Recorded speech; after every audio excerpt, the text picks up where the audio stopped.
Okay, Duvid, we are here. We are live with the semifinals of the Horde World Championship between Matvei-e2e4 and Stubenfisch. And I'll put the bracket so people could see what happened earlier in the chat. So Matvei, this is a double elimination. Matvei had beat Stubenfisch pretty convincingly 7-1 in the introduction. In the opening part, and then got upset by Horus88. Stubenfisch, the rating favorite, although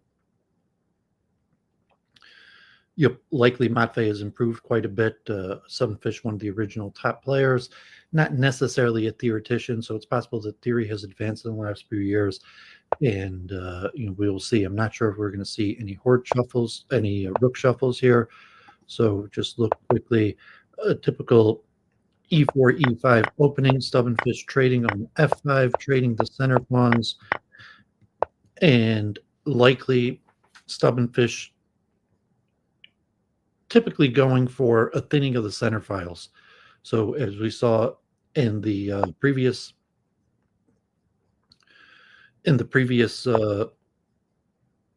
rounds, Stubenfisch typically went for the thinning of the center files as opposed to the rook shuffle. Horde coach had done the rook shuffle, but unfortunately messed up his prep, so we didn't have any new special lines or preparation in this year's World Championship that I could see. And unfortunately, Horde coach even messed up previous to the known prep that we saw in the last match with bringing the queen forward to b3 instead of b5 or a6. So we got Horus88 watching, who upset Matvei in the main bracket and will be playing for the championship, the winner of this match. So as you can see on the bottom, Stubenfisch and Matvei have played each other over 800 times. Stubenfisch has a positive record, although I would not be surprised if in recent history Matvei has a positive record against Stubenfisch, because Stubenfisch has been one of the top players of Horde since I started playing over 5 years ago. I'm not sure exactly how he got a starter, got so good, as where Matvei was always a strong player, but he's seen steady, rapid improvement. From what I understand, Matvei is still a teenager, as where Stubenfisch is a young man. I think Matvei is currently a Russian living in Germany. I think Stubenfisch is also German. He puts himself as Niu, which I guess is an island off in New Zealand. So I'm not sure if he's actually there off of New Zealand, or he just put that for some reason. I will actually send out a link. So okay, Duvid is a streamer now, so I'm live on Lichess. So people, I got approved as a Lichess streamer, although I'm not sure where it shows, but hopefully we'll stream the finals if Matvei wants to speak. I've spoken to him in DMs a little bit, so if he wins this and wants to speak afterwards, we could talk. I don't know Stubenfisch to ask him. I assume they both speak English, but I'm not sure. Stubenfisch might not even speak English, but he probably does. Okay, so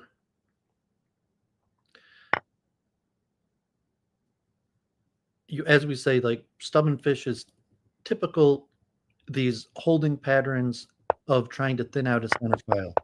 So as opposed to exchanging, pushing forward, hampering the piece movement of black with the center e6 pawn, and eventually clearing some pawns on the h file. And now it has reached the point where white needs to sacrifice a pawn in order to, basically because of Zugzwang, the holding strategy is basically to force white to push forward. And I think this looks good for Stubenfisch. This might be winning. So, although it's unclear, the knight could sacrifice on d4. If the e pawn pushes forward, then e4. It's not even a sacrifice, but you could wait.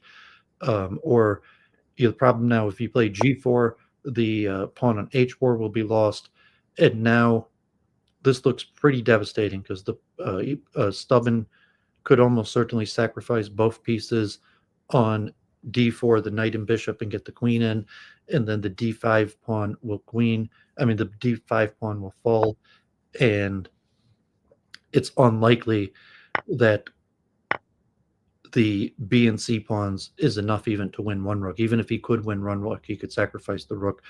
So here he didn't even need to sacrifice both pieces because Matvei was in his Zugzwang. And now the queen has penetrated and could start pulling pawns from the side. It's questionable whether he needed to sacrifice there on the F file. Just looking back here, he might have just waited and left Matvei in Zugzwang, but Stubben decides to go immediately for the penetration, and that could have put Matvei back in the game. I think Stubben, I mean, you see, like, this is only 2+2, so the World Championship, basically, no one plays variants at tournament classical time control. Variants are almost exclusively played in speed chess format. So 2 minutes plus 2 seconds average game might be 60 moves, 50, 60 moves, sometimes longer. So unless there's a resignation, but I think Stubben made a fatal mistake there. I think bishop takes f2 was a mistake. If he had just kept the bishop and played for Zugzwang, that would have been a superior strategy. We could look over the games with the computer afterwards. Although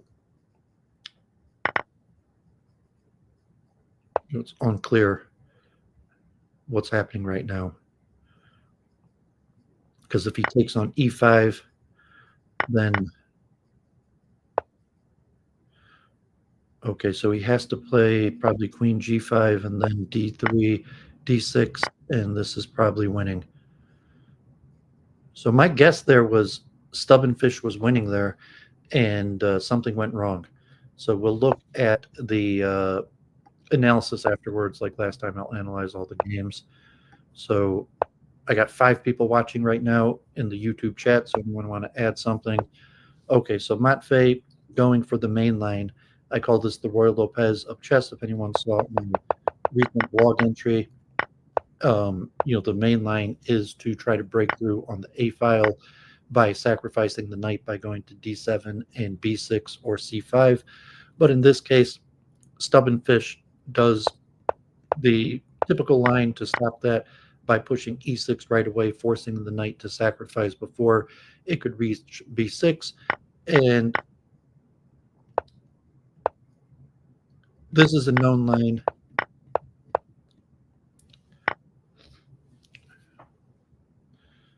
This is not how I played it. I mean, really, black should have a slight advantage in most variations. With proper play, black is slightly better, not necessarily winning.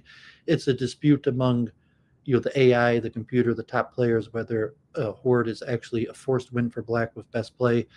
But generally, most people agree that Horde is better for black, if not a forced win, although a forced win has not been demonstrated.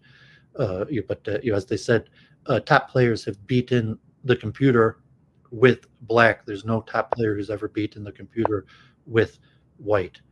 And so Matvei sacrifices the bishop, and now it's unclear because Stubben maintains 3 pawns in all files, and it does not look like Matvei is going to have any clear breakthrough chances. So he's just going to have to enter some sort of holding pattern and try to thin out either the F, E, or D file. But often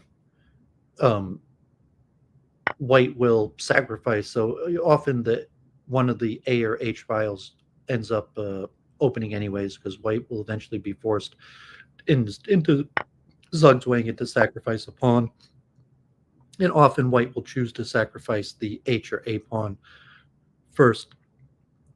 And then the strategy, although now the strategy is to thin out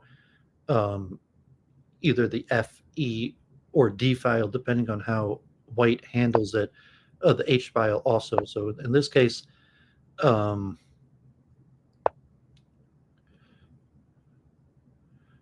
yeah, there might be a forced breakthrough on the H file now, because if he pushes G5, bishop takes G5, pawn takes, and then rook takes H3 will be a big breakthrough. And if not, bishop takes H4 right away, and then the rook takes, and the queen could double up. So Matvei will be able to break through on the H file. I'm not sure if that was forced, if he had another choice there. He probably could have sacrificed. He probably could have played like H6 or something like that and sacrificed the pawn. But so we'll see. And now, because of the forced breakthrough on the H file, Stubenfish chooses to advance on the A side, and now instead of breaking through on the king side, he could break through, double up on the A file. So this game looks winning for Matvei. I think you're just queen A8 coming soon, and he's still got a knight and bishop. The pawns, only 2 pawns advanced past the 4th rank, so I think he could just play queen A7 and sacrifice on the A file. This should be relatively an easy win. I mean, I think I could even beat Stubborn from this position. So Stubenfisch not looking good. Look, he's and now the D pawn and the C pawn is dropping. He has to sacrifice another pawn just to hold on. Stubborn could play rook takes C4 immediately. He could, instead of going back to rook A4 and attacking A2, he's got multiple sacrifices, and now he could play queen A5. Okay, so he just resigns. So Matvei, punishment here, 2-0 against Stubenfisch, one of the best players in the game. Although, like the rating differential, Stubenfisch is known as like a 1-minute player, fast player. Although, historically, when I first started playing, he had some of the best lines in the game in terms like he knew the preparation, he knew the right. Anytime I looked in the computer after losing and looked for a better line, I would almost always see Stubenfisch was already playing the better line that was winning. So, I mean, besides for the computer recommendation, then there's also opening book. So, when I would lose, I'd go over my games preparing for some of my common opponents, and I would, see what I played, and then I would see another possibility that worked out better. And it would almost always be that Stubenfisch was already playing the line that worked out better. So Stubenfisch not even really going for penetration. So, I mean, most players are, as I put in my blog, I'll link my blog article on Horde Chess. Most players go for the immediate penetration into the A or H file.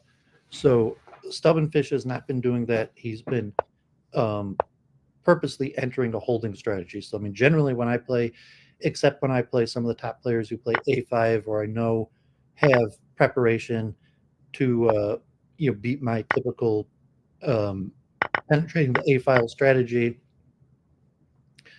I will almost always first attempt to open up the A file or sometimes the H file if they play A5 or it's not working. And then if that doesn't work, secondary enter a holding strategy trying to thin out one of the center files.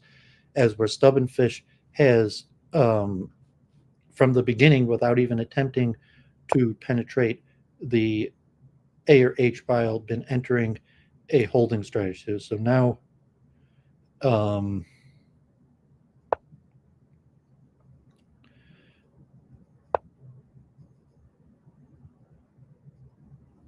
not sure if Stubben could break open the H file.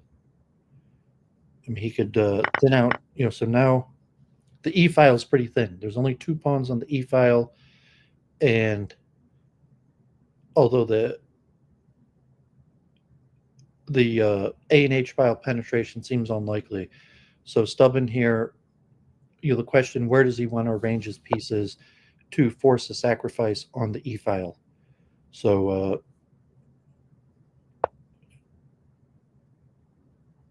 typical strategy, a knight and the queen. So he does not have to move the queen, because if the d pawn captures on e5 or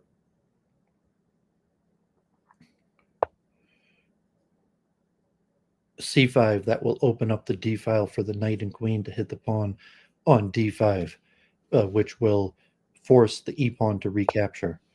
So at this point, there's really no more safe advances.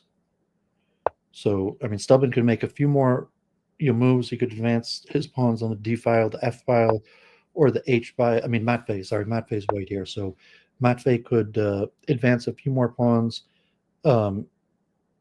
Really, he could use all his waiting moves. He could advance his d pawns up. He could advance his h pawns up. He could advance his a pawns up, and then sacrifice a pawn, or he could sacrifice right away. So that's what I thought. First, he sacrifices on a5, and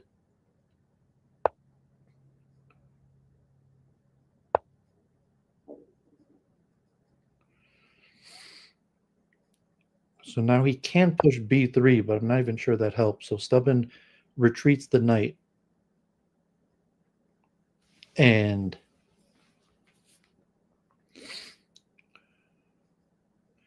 so now he could play d4 and c5, or he plays e5 right away. So Stubben could bring the knight back to c7, and I think that would force the e file to be thinned out. He could sacrifice on g5. So Matvei slowly advancing. He has prevented the thinning of the e file to one pawn. So even here, if he takes, I'm not sure the sacrifice here of Stubenfisch. Like, okay, Stubenfisch down to just 19 seconds. So he's getting get one of the pawns back, but I'm not sure how valuable that b5 pawn is. So I assume f4 probably here. Queen takes b5, and then probably c3. He doesn't have to play c3. The queen's not threatening anything there, so he could play f5 here. F5 might be take the chance now to play f5 while the queen is not attacking, but he plays c3. And the problem with c3 is Stubben just retreats one square to c4, and d4 can't be played with tempo, because then c4 falls and then there'll be penetration. And now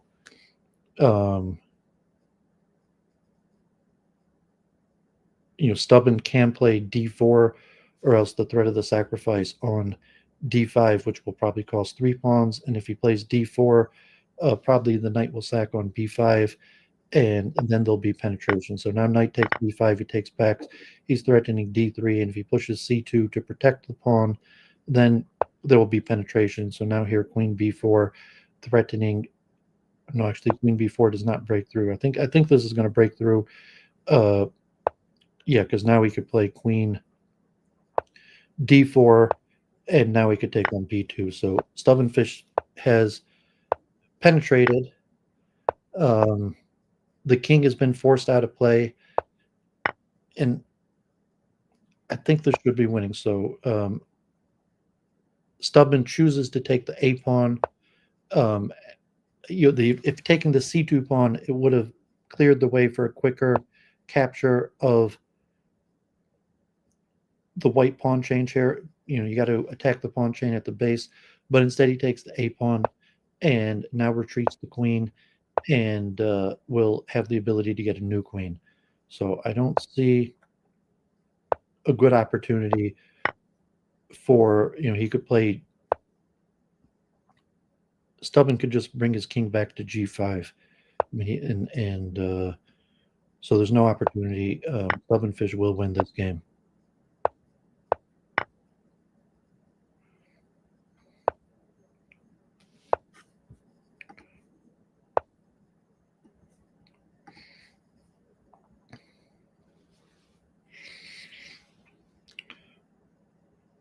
And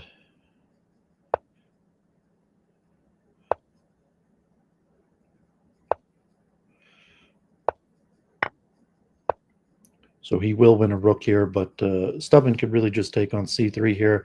He could take the rook. He didn't even, I don't think he had to do that, but you're like, okay, they're both down to a few seconds.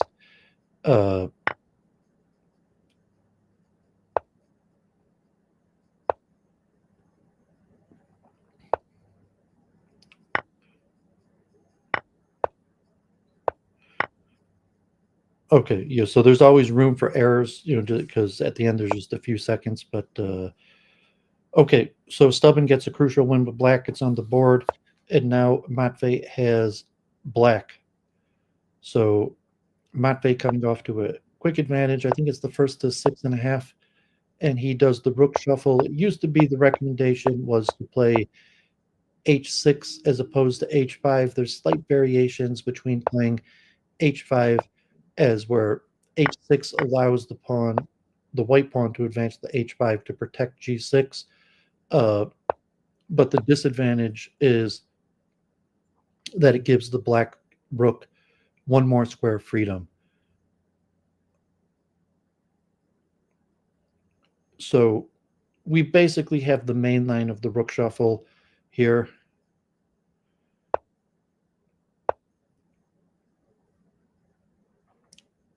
And I assume Matvei watched my video, the coverage of round one.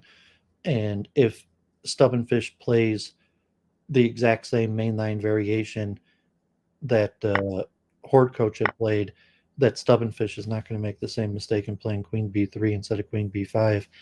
And maybe Stubenfisch has also prepared new preparation.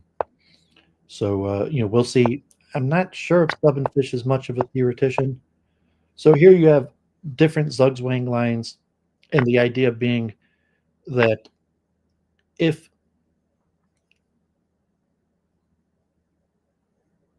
so he could play e6 or c6. Sometimes on c6 the knight could go to b6 and then attempt to penetrate the a file in the return to a mainline variation.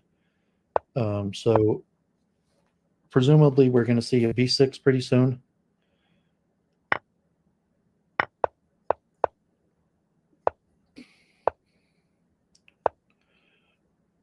So we mentioned sometimes the difference between playing c2 or c3.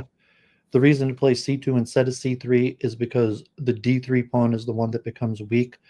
Although if you don't play c3, it's sometimes this is a key. You need the rook on a7. So we have the exact same position from the Horde coach, and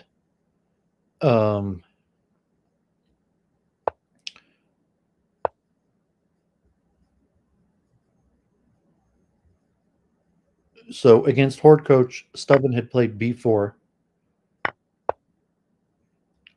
There's some lines here, instead of playing queen takes pawn, to play queen to a8 to attack c3, but in this case it's not necessary. So I think Matvei could immediately take c4. I'm not sure what's going on here. So he doesn't have to take c4 right away. He could move the queen back to a8. He could move the queen back to d8, or he could take c5 right away. Taking c5 right away does not penetrate because then knight takes c5, d takes c5, queen takes c5, then d5, and the queen has no way to get on this file, then c4, and although it's still a difficult position for white. So I think this is, I don't know if this might actually be a winning position. And so, like I said, he could go back, he could go queen a8 or a6 and try to get the c6 pawn, or he could just wait here because white has no good way to make progress. At this point, white's only method of making progress is, he could push c7, so he's got to be a little careful. He might have been able to push c7 there, but yeah, white's only method to make progress is to allow penetration on the a file. And does black have enough time to play, for example, queen b4, taking on d2, d3, and d4, and bring the queen back? So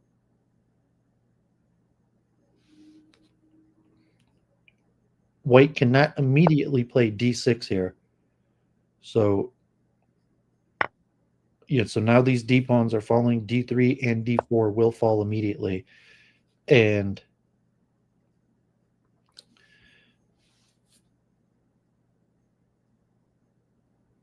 does white actually have a quick queening threat?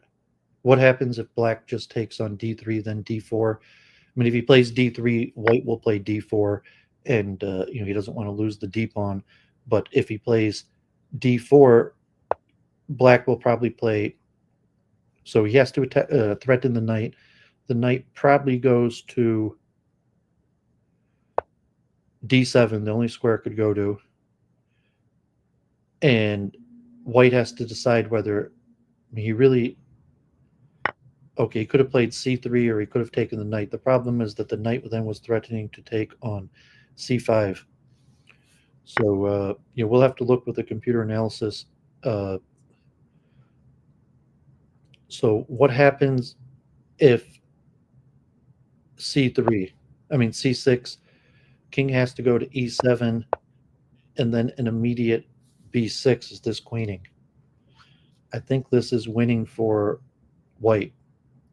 So Stubenfisch is going to win this game. I'm going to assume that this was technically a better winning game for Matvei. But as I mentioned in the last match between Stubenfisch and Horde Coach being one of the experts on the rook shuffle, is that opening prep for Horde, you get to these critical in the rook shuffle, which hopefully I'm going to do a blog post next week on the rook shuffle. You get to the critical position in the rook shuffle in the moves like between 40 and 50. And so your preparation to make accurate moves. So like when more chess, first was using Crazy Ara to analyze with the Alpha Zero method, the Monte Carlo simulation as opposed to Stockfish, to find the best moves against the rook shuffle.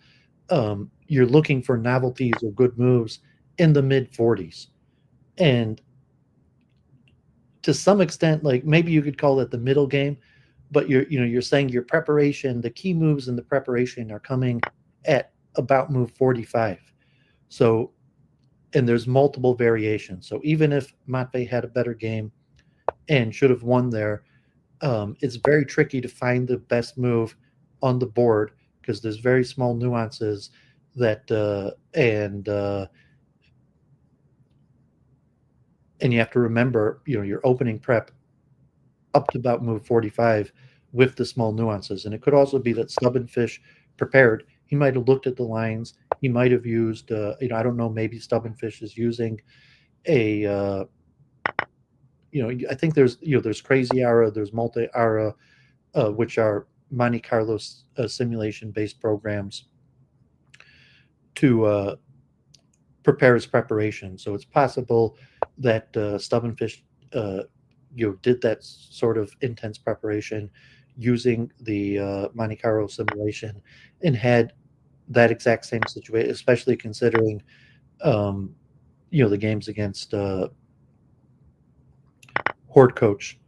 That so it's very possible that he prepped that line in advance with the AI technology.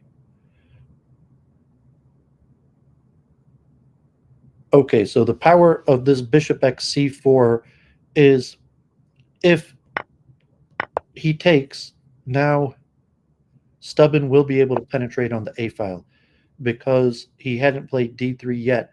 Now a4 will be impossible, and Stubben will be able to line up the rook and the queen and open up the a file right away. So I'm not sure this opening prep. So I'd mentioned Stubben had not really been going for the A or H file penetration. But in this case, I think it's just the prep that bishop x c6 is a powerful move.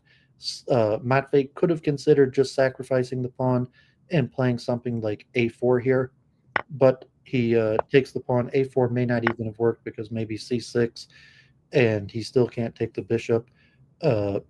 So Stubben goes immediately for the penetration.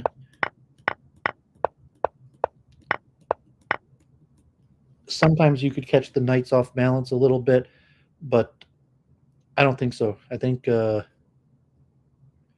this should just be easily winning for Stubben. So something went wrong there right away in the opening for Matvei.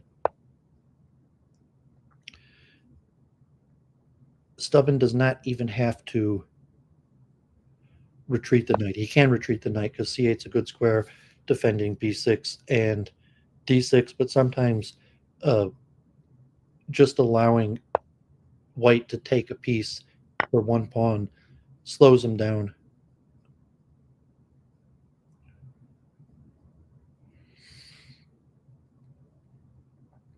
So Stubben could go for taking, yeah, he could have went for taking b2, c3, and b5, but he figured his knights have the queen side covered, and his main need is to stop the advance of the queen side pawns. Just two pawns, just these pawns on the g and f5 will not be enough. So he didn't even, I think he could have just started taking the pawns. I mean, there's some minor threat of f2, f3, and then rook g7. So he might have needed to stop the immediate threat. He could just so I mean, there is some. The knight is a sloppy piece to defend a pawn. So example like b6, pawn x b6, and b7 is threatening the queen. But in that case, Stubben would just move the bishop and defend the back rank with the bishop. So Stubben could just sacrifice the knight on c6 right away, or maybe he just takes g1.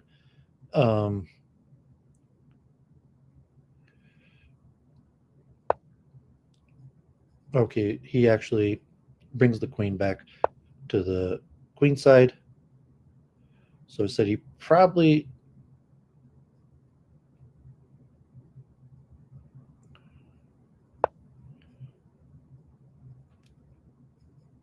this looks,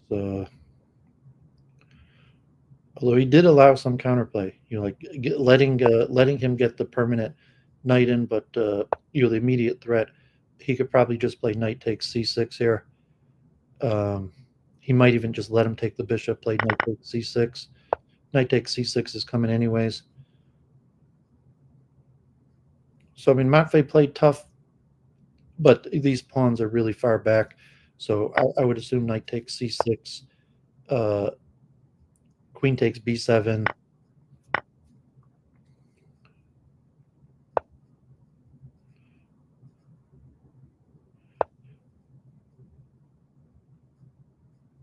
So can Matvei, if Stubenfisch decides to bring the queen back around to start pulling off pawns, can Matvei create a protected pawn chain all the way from g2? And he probably can.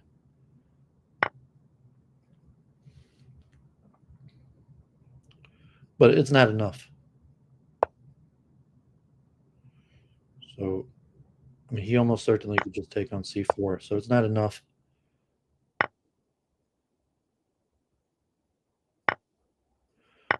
And that's all she wrote. Okay. So Stubenfisch back in the game, taking the lead. What does Matvei do? Does Matvei go for another rook shuffle? No.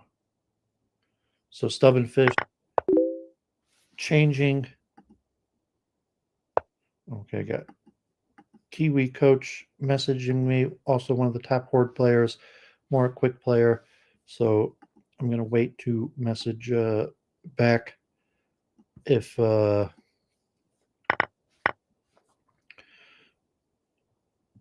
okay, so this sacrifice right away on c4 is a known line. So Matvei against the immediate push of h5 and a5, just changes off the e and d pawns and then sacks the bishop right away and plays c6. And the threat is taking on a5. And he's already thinned the e and d pawns to 3 pawns, and he could enter a holding strategy. And so instead of immediately taking back on c6, the queen gets to a5, and he will be able. I mean, if he wants, he could reroute the knight back to b8 and d7 and take on f5, or he could just enter a holding strategy in this position because, as I said, the pawn d pawn can advance without dropping c pawn.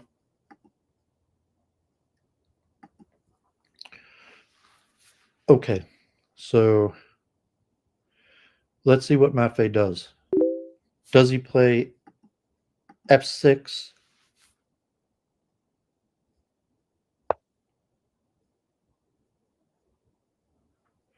Okay, so like I said, probably he's going to reroute the knight to d7. Maybe he plays, maybe not.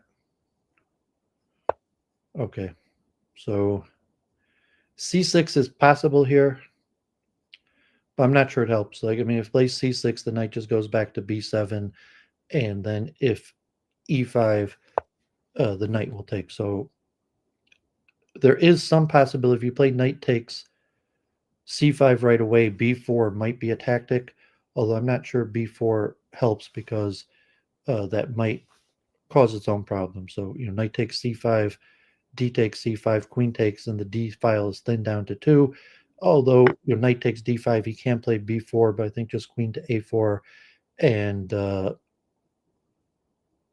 that will probably face its own danger. So when he plays b4, so I think he takes with the b pawn here. Yeah, because if he took with the d pawn, a5 right away would be dangerous. So there's a few possibilities. Okay, he plays a5 right away. He could have also went for knight e7, c6, a5 to attack the c4 pawn.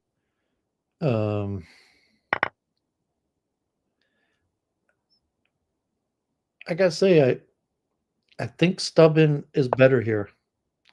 Okay, but yeah, so a5, the idea is to bring the bishop in. Um, he probably sacrifices right away, but I'm not sure if there's a penetration there. And then the immediate f6 will prevent the knight from getting in, but I'm not sure that the rook and the queen will be able to penetrate. So even if he plays queen, even if he plays bishop takes c4, um, I'm not sure that he could penetrate here. And Stubenfisch could just start advancing and try to break through on the king side. Okay, so he could sacrifice the rook on c5 and thin the d file down to 1 pawn. But is that sufficient? Matvei just down to a few seconds. So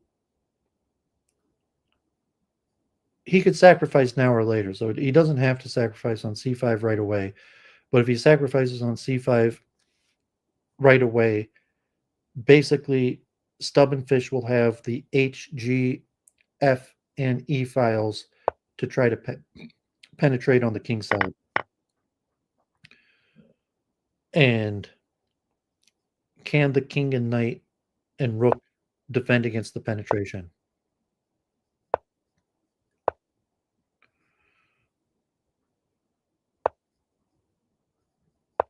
Okay, so you see 2-second increment. Matvei is gaining back time. I mean, sometimes the d pawn can advance, d4 and pushing forward. He could get the d pawn to advance. So he plays h6, allowing g6, but he doesn't play g6 right away. And so the queen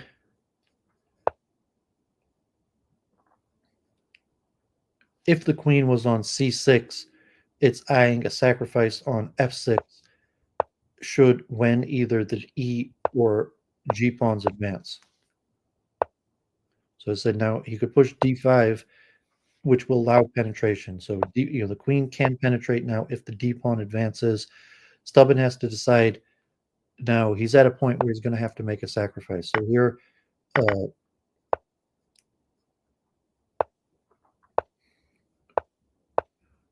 and this looks GG. Stubenfisch pulling ahead 4-2. So unfortunately for Matvei, Stubenfisch is pulling ahead despite losing the first two games. So now Matvei with white, can he pull himself together and get back on the board?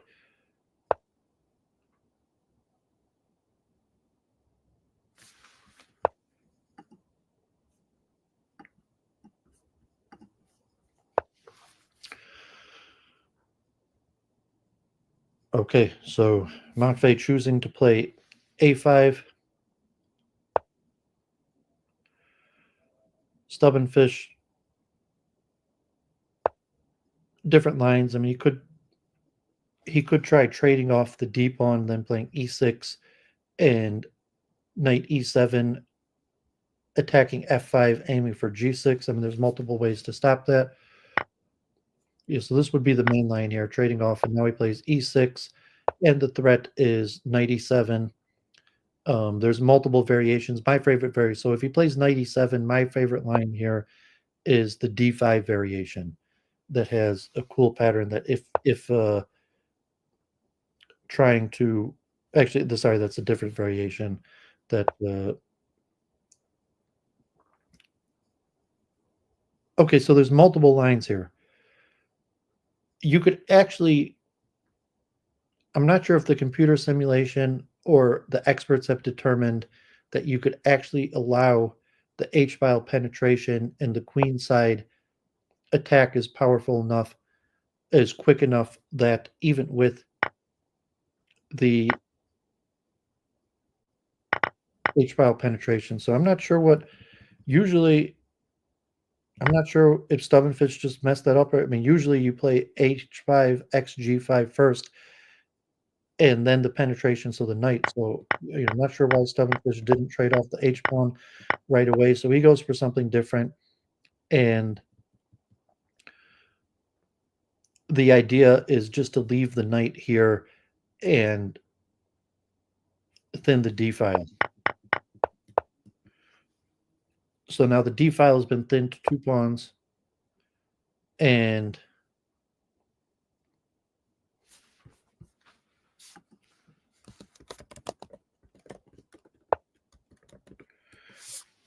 Stubben will just enter a holding pattern.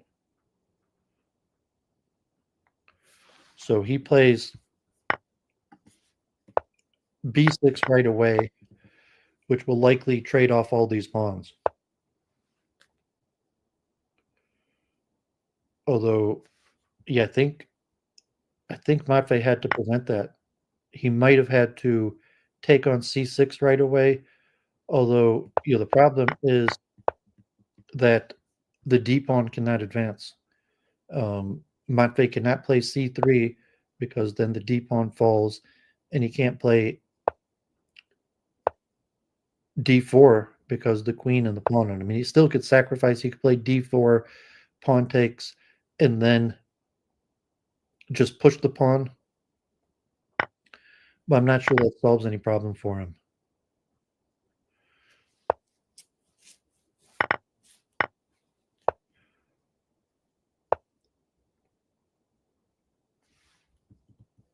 And this is not looking good for Matvei. I mean, he's got some chances of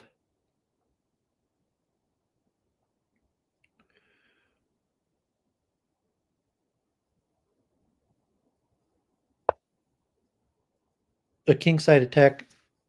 See, he couldn't have played even D2 because then the rook could have sacrificed on A4.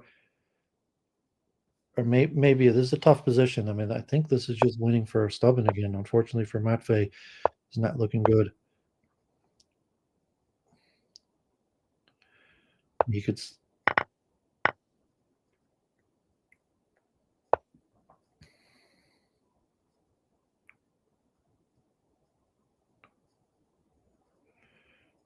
He's really got nothing here. I mean, if he plays e4, the queen just goes to d4 and will penetrate on g1.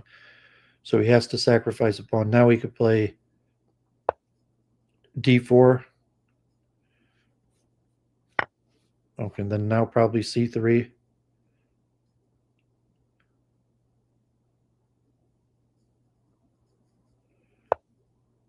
Okay, so he plays d4 right away.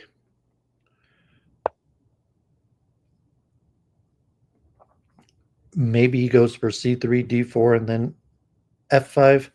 So Matvei was able to get some counterplay, and I believe Stubben could penetrate on the queen side if he wanted to, although these pawns are coming quick. Even though he's got both of his rooks, these pawns are coming quick.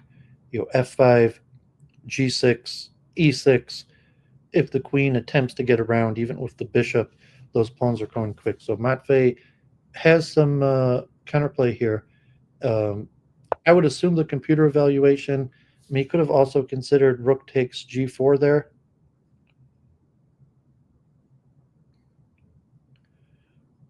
But there's not necessarily a follow-up to that. So, we're likely to see at some point c3 and d4 to defend. Okay, so he has to play d4 here right away. Okay, now the queen is threatening. So likely we're going to see a rook sack. Bishop and the rook are going to take on e5. Well, he doesn't have to go for that. He could just wait. He could also just sit in this position. But he sacks right away. And this is okay. He doesn't even take because, had he played pawn takes, the queen comes in, and then g4 is falling. This way, g4 is falling anyways. This looks like it's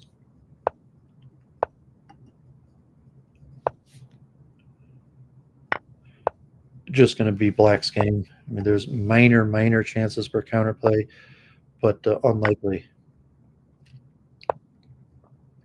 So Matvei, as opposed to playing e6 right away, keeps the tension, waiting, and maybe some hope that he could create some sort of threat with the quick b6. But it's too slow. The queenside pawns are falling, and Matvei resigned. Stubenfisch, unfortunately, for Matvei, going down pretty hard.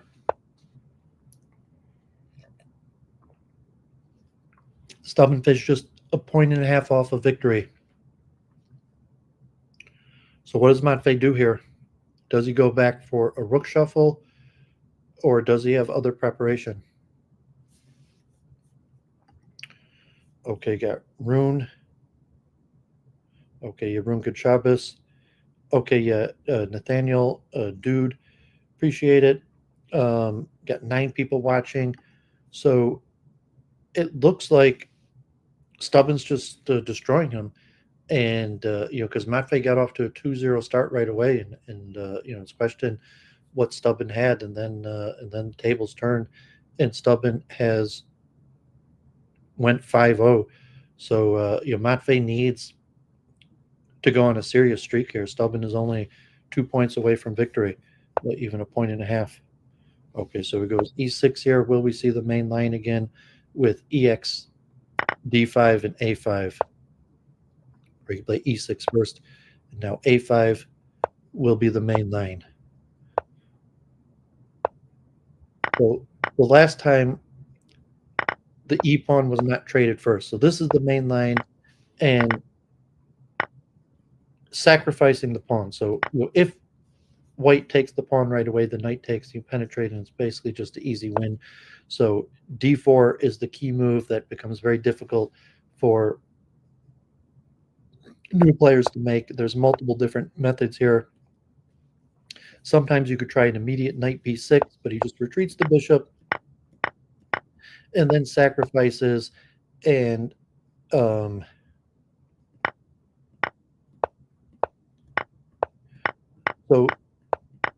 this is booked. This is all book.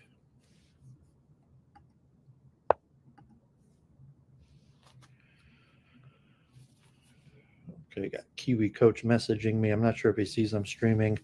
Be easy for to answer the questions on the stream. So this is all book. The C5 pawn will fall. He could have played D2 first to prevent that. And now he could play. Matvei can play something like B5, Bishop B7, and take the D2 pawn, which will thin both the D and E file to one pawn.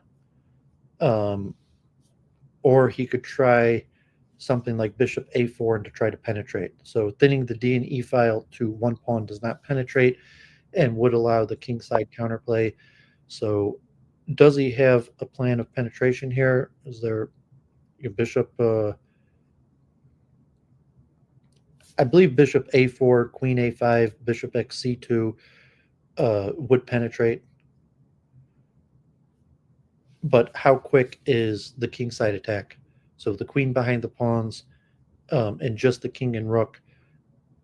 Is he better off entering a holding pattern versus penetrating? So it could be that the penetration would be too slow, that the kingside pawns are coming very quickly. So Stubenfisch has problems here.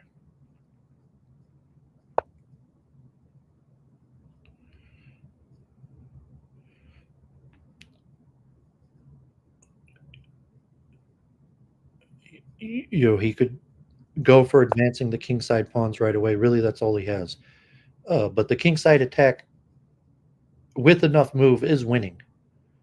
So even with just one pawn on the e file, but definitely with two pawns on the e file against the king, the kingside attack will win here. So the question is, how quickly can Stubben get behind the pawns and say he needs the help of the e pawn to? I mean, he can't advance right away. He could, go for g6 right away. So I'm not sure. I'm not sure the evaluation. I'd say this is about an equal game.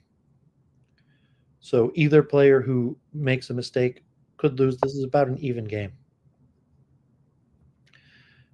And Matvei needs to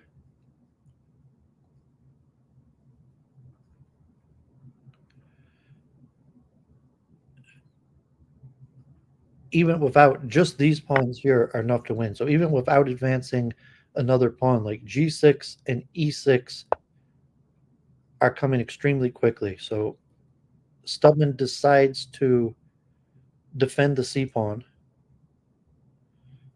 I'm not sure about that. Like, I think queen. So if he plays queen c1, maybe he plays g6 right away. Okay, I'm not sure. I mean, I think queen c1 was probably better because it also threatens f1, but maybe he's. Yeah, I'm not sure about that. I think I liked queen c1 better. You're just a small anomaly. Queen c1 at least threatening f1, but likely, Matvei is going to come to f4. So either way here, Matvei is probably, if he plays g6, he could play h4. Okay, so he blocks e3. Okay, so that's why he played c1. So I was wrong. If he played c1, then e3 would have been painful. So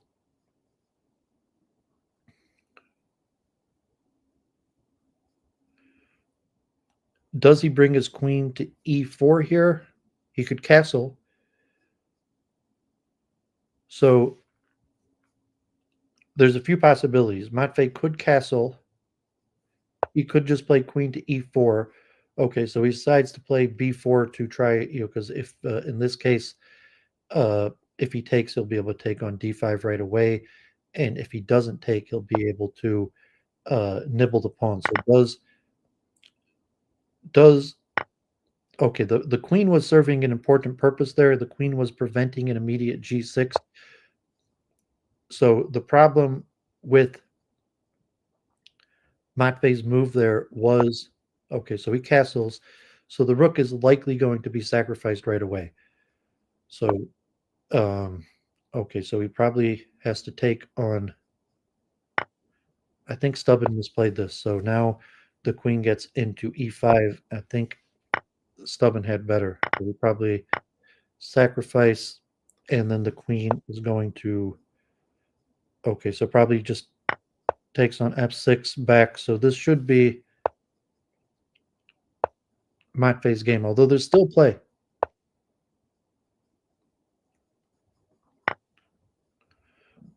Okay, so I mean, even there, it could be Stubben had to play f4 right away. I'm not sure. I don't like the way. I think Matvei would have been better off here, bringing the queen to e5 to prevent f4. Okay, but he does get h3. So both players just have a few seconds. Um,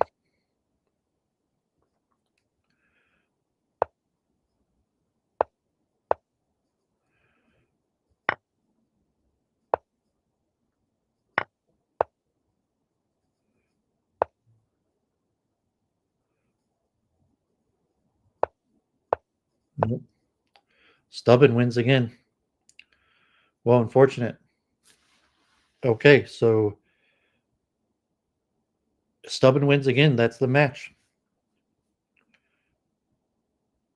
Okay, unfortunate. I think for a period there, as I said, it was kind of an even game for a period, and I think Stubben had better. So we just got one game left. And then it's over. What did Matvei unfortunate. So it said Stubenfisch, the more experienced player. Uh Matvei just requested a quick break. So I'm not sure if they give 5 minutes or 10 minutes. I'm not sure the rule. So let me just see. I'm going to send the dude the link.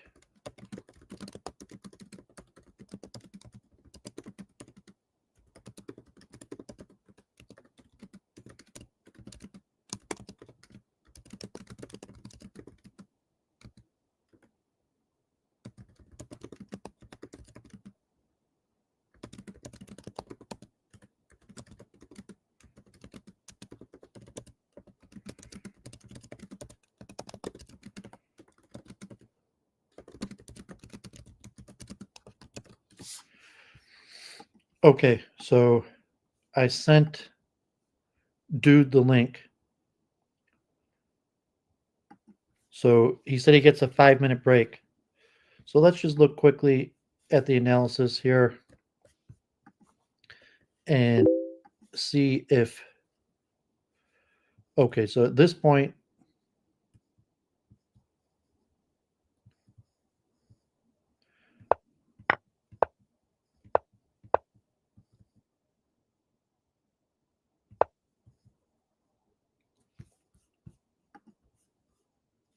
yeah, he just has to trade off the H pawn. So if he trades off the H pawn, F takes, and then Queen G7, that looks like it's winning. Queen F8 was the wrong move. And even here, I guess what I saw that um, he should have just taken on F1 that was winning. And then I'm not even sure going earlier if this was winning the whole time.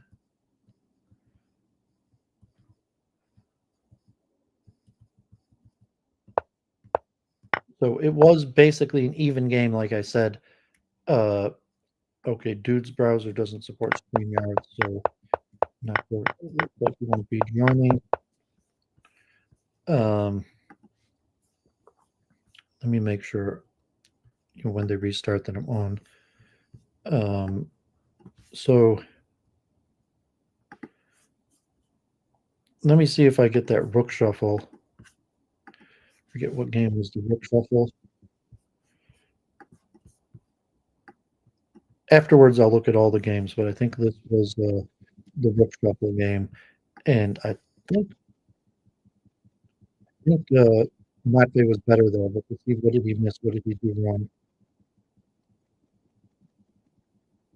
So I said, like, this is basic preparation. It's almost the exact same position. Um, that so as I said, knight takes c5 is playable. It's also better, but it's not a difference. So here he should have just played knight takes c6, I guess.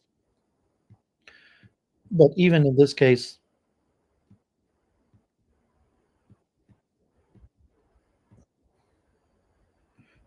okay, he has to sacrifice the knight.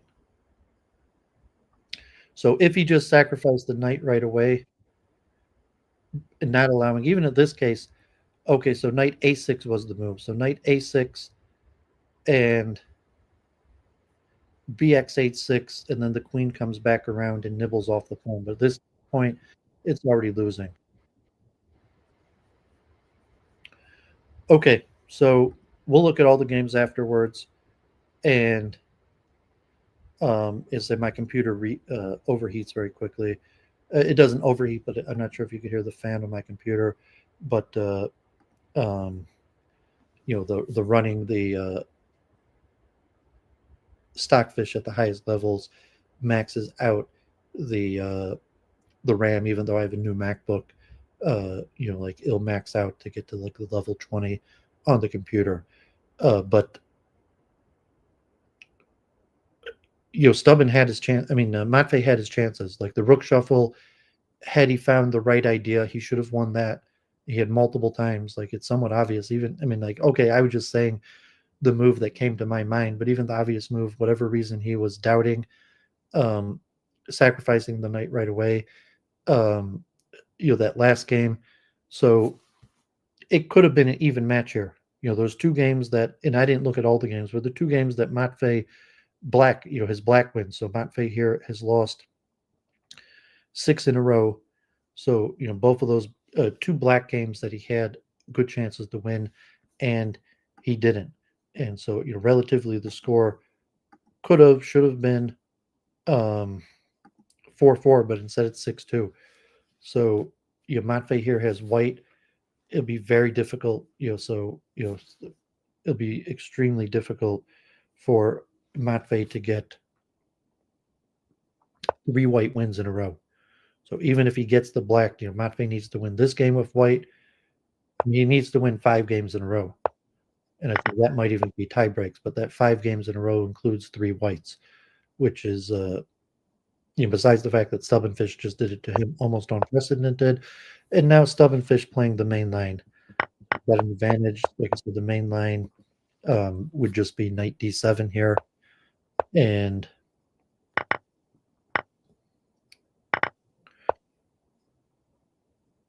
so what does Stubenfisch try? Does he retreat the bishop? Does he try knight b6?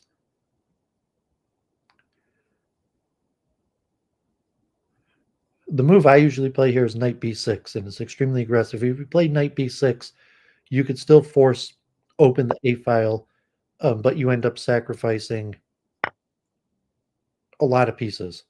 And I think more chess. I played more chess recently, and he beat me in this line. So more chess. Even though I um,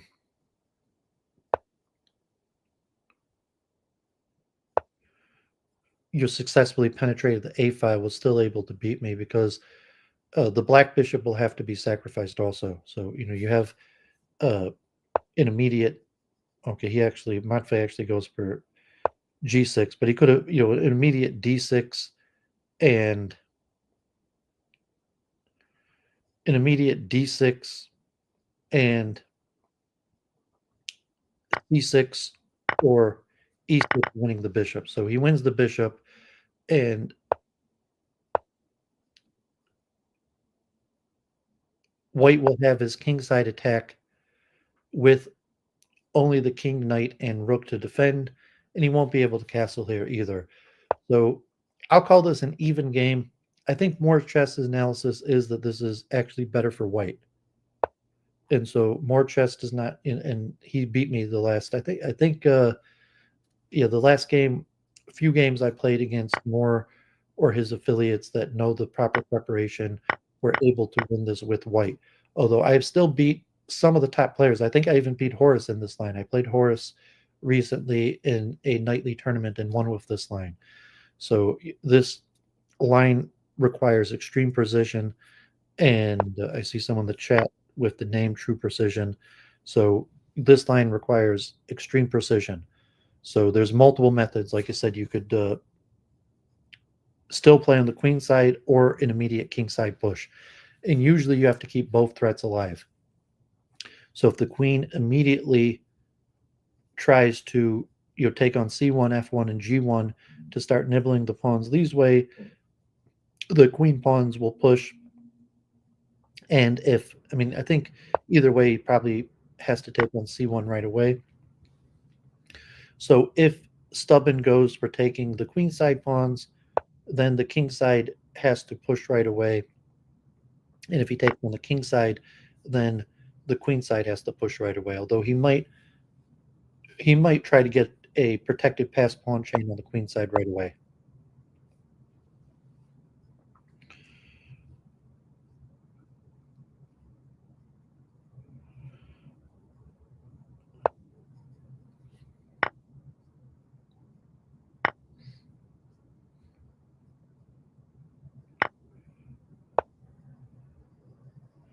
Okay, so b2 and c3 will fall.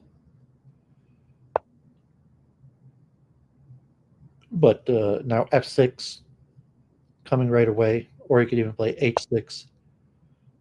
Okay, probably g4 here. He could play f6 right away, but probably g4. And now the queen trying to attack on the king side. So there's a few possibilities. Like I said, he could play h6. If he plays f6 right away, the knight will probably sacrifice itself. And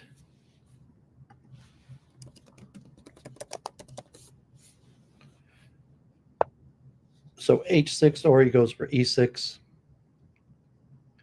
And so now the threat is c3. So now c3 is a threat. Maybe the knight has to sacrifice. So I'm not sure. Did he ignore? I'm not sure what would have happened on c3. c3 probably. I'm not sure. c3 looked like it. I mean, this might be winning too. I think this is probably Matvei-e2e4's game.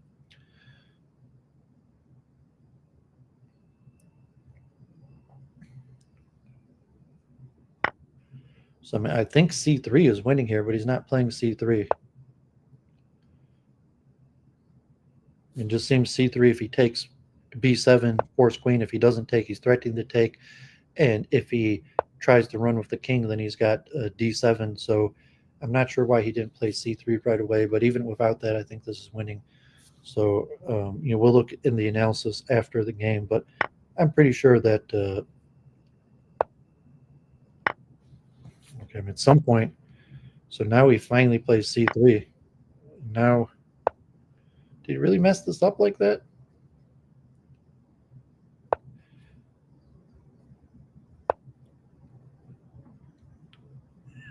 I think now I'm not even sure if Matvei-e2e4's winning.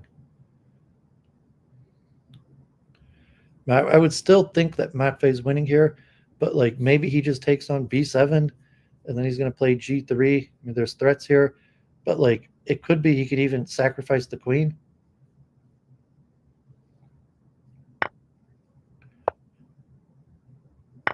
This does not look good. I mean, I gotta say, like, f7 is still a threat, because f7 and g7. So I mean, I think Matvei still might be winning, but like this was not the right way to play it. So f7. So I mean, if he plays f7, then queen f6. So now e7. He might be able. Okay, he can't take the pawn. Can he just start pushing the c pawn? Okay, Stubben wins. Unfortunate.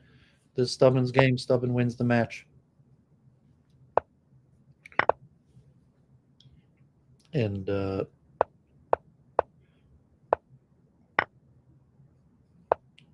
unfortunate, Matvei.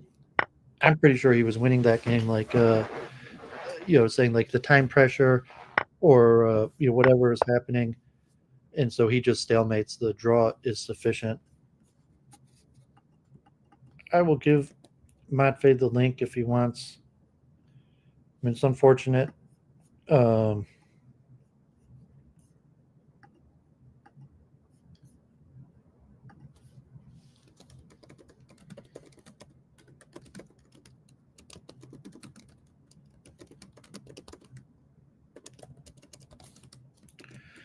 okay, so there you have it.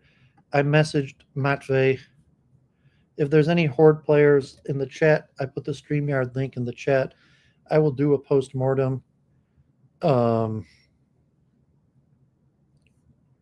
Dude, the organizer of this, said that his StreamYard, his browser doesn't support StreamYards.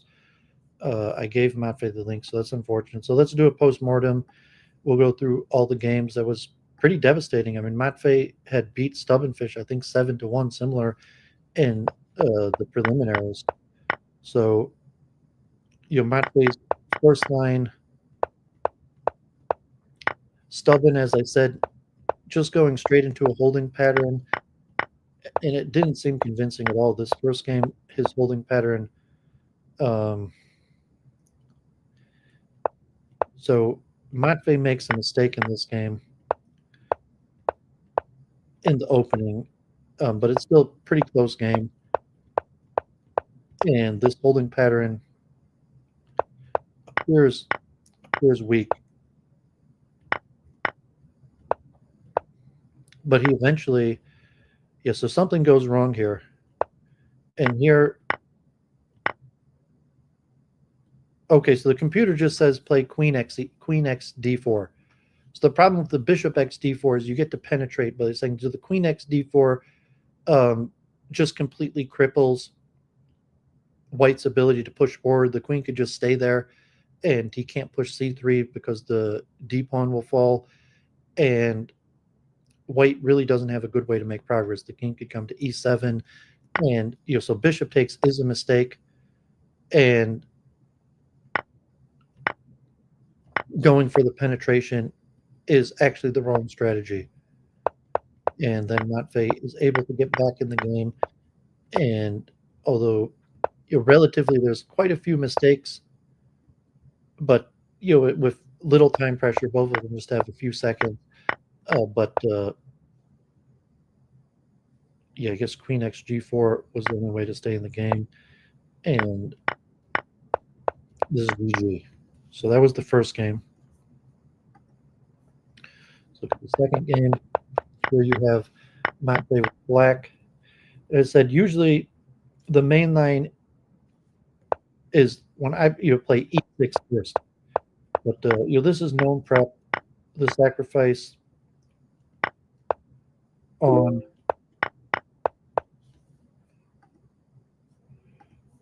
okay, so I got Matvei here. Okay, welcome Matvei. Sorry about the result there. Your sound check. Can you hear me? Yeah, we hear you fine. Okay, so sorry about your loss there. It was a tough match. I was just looking on. I was going to do a post-mortem game by game. I'm not sure, any comments you want to make right away, or if you want to join and do a post-mortem of all the games, or you just want to look at a few of them. Well, I think we can look at my losses. Like after the score was 2-3, I think. Because then I lost a couple of games in a row, and I think I know my mistakes. Yeah, I briefly looked at two of the games that the rook shuffle one that you had to win, and another one where you penetrate on the A files. Let me just quickly play through the second game where you won, because I already done that. And oh wait, I think I might go to another room. okay, no problem. So I'm just finishing here. So this you had to pretty clear path to victory. I'm not sure where Stubben messed up. At some point, I guess B4 right away is just a blunder. I mean, he's in a bad position, but he probably should have started advancing on the king side, and this just allows a very quick queen side penetration, and you win this game without any problem. Okay, I'm here again. Hear me? Okay, so I just looked at game 1 and 2, which you won convincingly. Game 1, actually, game 1 was there was some play, and he just went straight into what I call like a holding pattern. I'm not sure what you call it, but instead of trying to penetrate on the A or H file, he just tried to thin out the center pawns. And did you want to look at game 1 real quick? Yeah, we can look at this game. Yeah, so like his opening wasn't really that pressing. So I think I was surprised he played H5 because normally here you go H6. Yeah, and so I mean, he actually was better and should have won. He missed the right idea, which even I saw. Like, to me, it seemed obvious, but like in the the heat of the game, he's down to a few seconds. But I mean, basically, you're going to have to sacrifice a pawn, and here I noticed that I might be losing because I have only two he E5 missed the pawns right and idea here. the E6 pawn is too advanced, so he can just take on D4. Yeah, and I'm not sure. I mean, you really don't have the computer saying F4 first, but I mean, at some point you're going to have to. I mean, I don't know if pushing G4. At some point, you're going to have to do this anyways. Yes, eventually I would have run out of moves anyway. What he missed here was that the winning strategy is to take with the queen and then just leave the queen there, and it cripples. You can't really advance any of your pawns. Yes. And taking with the bishop, actually, you're right back in the game. But taking with the queen, it just would have crippled any of your advances, and you could have just sat there and probably would have been an easy win. But his move's logical because he's only got he had 40 seconds, but he figures just penetrate. He's going to be able to break through on the F file, and I'm not sure if I were playing, I would have. I'm not. I mean, if you see what I'm saying, that the right strategy is just to take with the queen and sit. Yes, I think the queen on D4 controls everything, so my C2 pawn can't advance, B6 can't advance. He controls F6 too, and the rook on H7 is also strong. Yeah, but instead he, goes for the penetration, and which allows you counterplay. I guess the computer doesn't like G6 right away, but it's similar, working out similar. The small nuances, and now you have serious counterplay. I mean, technically, he still had, if he found the exact right moves. So I mean, this is just a small nuance. He's down to a few seconds here, but to play Queen F2 instead of F4 to double attack the F pawn and the B pawn, but he misses that, and then he still has a few chances. I guess taking back that pawn right away, he had to take the G pawn, then it's G. Yes, because taking on A7 was unnecessary, because this pawn doesn't threaten anything. Yeah, I mean, just logical. He's only got a few seconds. So he's figured he might as well take it right away, because then, but after that, it's game over. Okay, so yeah, I mean, you got off to a good start like that. That was close, but you won with white, and maybe he was just testing you. And this position might seem confusing, but I think the general idea is to try to create some sort of a fortress and just make white run out of moves. And here white has 3 e5 pawns, so it's pretty easy to do. Yeah, I mean, this, I guess, is almost book. I'm not even sure. Well, actually, it's not an opening, so I'm not. It's similar. Usually, I played the e pawn and traded off first, but yeah, so you're just going. I mean, the computer's recommending e6. I guess you play e5 instead of e6. I guess either way, you're sacrificing a pawn, but you're eventually getting it back. Yeah, I think e5 is more forcing because after e6 he doesn't have to do anything, and if he ignores my e5 pawn, I can capture on f4 then. Yeah, so this was pretty convincing. And here I noticed that I can infiltrate, so you see if he goes g5, I just take with my bishop, and then I have rook takes h3. yeah, I noticed that. Well, like here I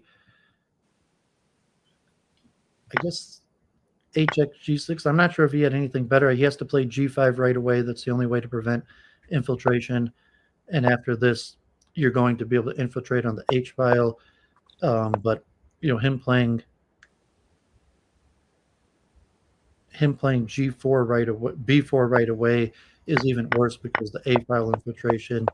I mean, white is losing either way, so he wanted to make a counterplay or something. Yeah, but it turns out that it was much worse this way. And then you win this one easily without any counterplay. He even resigns. Yes, because I have queen a5, and then I threaten to infiltrate. If he goes c3, I capture the d3 pawn. This is why he resigned so quickly. Yeah, so that was unfortunate. Now his 7-game series starts against you. So now he plays, I say the more mainline, just trading the e-pawn off right away. And here you play a5, preventing him playing a5. And then he builds this kind of a fortress. Yeah, so it's basically an even game. I forget how this one played out. I think technically such positions are better for black, but it's sometimes really hard to play it. Yeah, but Stubenfisch managed to win. I mean, there's most beginning players or the straightforward strategy is just to advance all your pawns here. You're eventually going to have to make a sacrifice, so you might as well push all your pawns forward, your E, D, H forward, but you choose to play G5 right away. I'm not sure if that's strategically because you don't know where you want your pawns placed, or as opposed to just pushing all your pawns forward before making the sacrifice. Or if G5 you figure you could do it without a sacrifice right away. Yes, I think G5 was too quick in this position.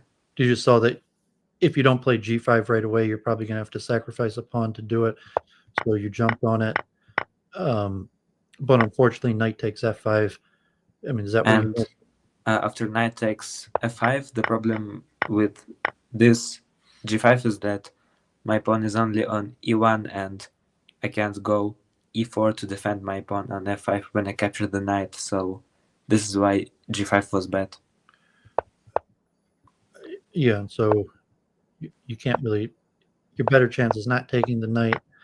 In this case, he gets your advanced E pawn, and now your E file is very thin, and he can just wait. You don't really have a good path forward. So you choose to sacrifice on the A file to prepare C5, although you play B5 first. And you really just don't have any good way forward. I mean, you could have prepared with D4 first. So yes, this is very tricky. I think I should have played D4, but I was afraid of this like knight B6, queen C7 idea, because my F7, A6 the diagonal would be weak, but I don't know. Yeah, I mean, you're in a worse position, so it's tough here because you either figure you have a chance to push right away before you could get an optimal setup, but the bishop sack on B4 and wait a second, I think I can come back in 30 seconds. Okay, sure. Is this Kiwi Horde? Kiwi? Your sound check? Hello, Kiwi? Hello. Is that you, Kiwi? Yes, me. Okay, yeah, we've never spoken anymore, but we got one of also the other top Horde players. Did you play in this year's, or have you played it? I don't think I've ever. Okay, so I'm back. Okay, yeah, Kiwi. You know Kiwi? Yeah. Yes, I do. Okay, so he joined also. Yeah, so you're better off giving up the B pawn than the center pawn. Here's And at some point here, I just ran out of moves.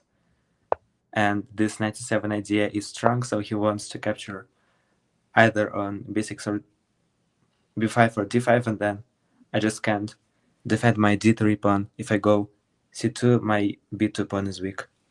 Yeah, I mean, he's gonna infiltrate here, penetrate or infiltrate, and you know, you do have some counterplay, but you know, this time it's just too slow. Yes, so Stubenfisch made no mistakes, and this is losing for white. Yeah, and I mean, he chooses to take the A file just to be able to get another queen, but you know, it wasn't necessary. Now he could just hold off your pawns. There's really no, even without the other queen coming, he's probably winning here, but there's just no way for you to advance. And everything drops. So that game was close. There was some play. So yeah, this was I was mentioning, like, the rook shuffle. The key moves in the rook shuffle are in the move 40. So yes, so basically Stubenfisch went for the main line. He didn't sacrifice any pawns, so we can just skip this theory. Yeah, it was basically the exact same position as, I'm not sure if you saw the Horde match against Stubben, where, you know, I mean, I talked about in my review, but he just missed the right idea of playing queen b6, queen b5 as opposed to b3 in his line. We'll see in a second, you know, the line. And so here, I think knight.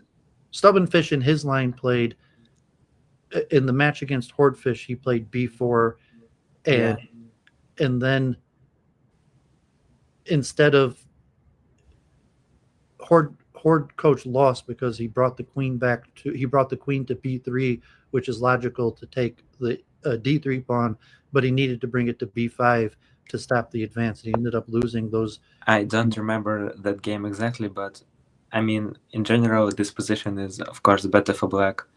Yeah, I mean, so Horde coach lost 2 games. Actually, he won one of them, but I'm saying he just messed up his prep, and he yeah. I mean, Morchess even had a video on the exact move. You know, so here, I'm not here sure. I think I had to go king d8 to control the c7 square, so the white counterattack isn't that strong. I think this was my mistake because, like, because I didn't play king d6, Stubenfisch was able to promote. Yeah, I mean, so it's a minor mistake, although you're still winning here. And I mean, say just knight x c6 is crushing. That here, yeah. I mean, if it's just it's too slow. So if he plays b4, you're taking on a5 and getting behind. Yeah, of course. So I mean, this look just crushing. So but I didn't play king d6 at all, and here, well, I mean, here, like, even a7 was the blunder. Yes. Well, I'm saying just knight c6 is basically GG. I didn't see that for some reason. Yeah. So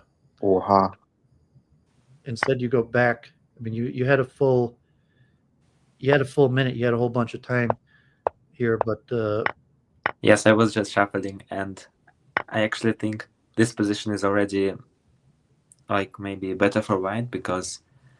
No, you're still winning. I briefly checked when you took the break. I'm not sure. That I'll show you because I already looked here, and even with this position, you miss. I mean, here just knight takes c6 is winning still.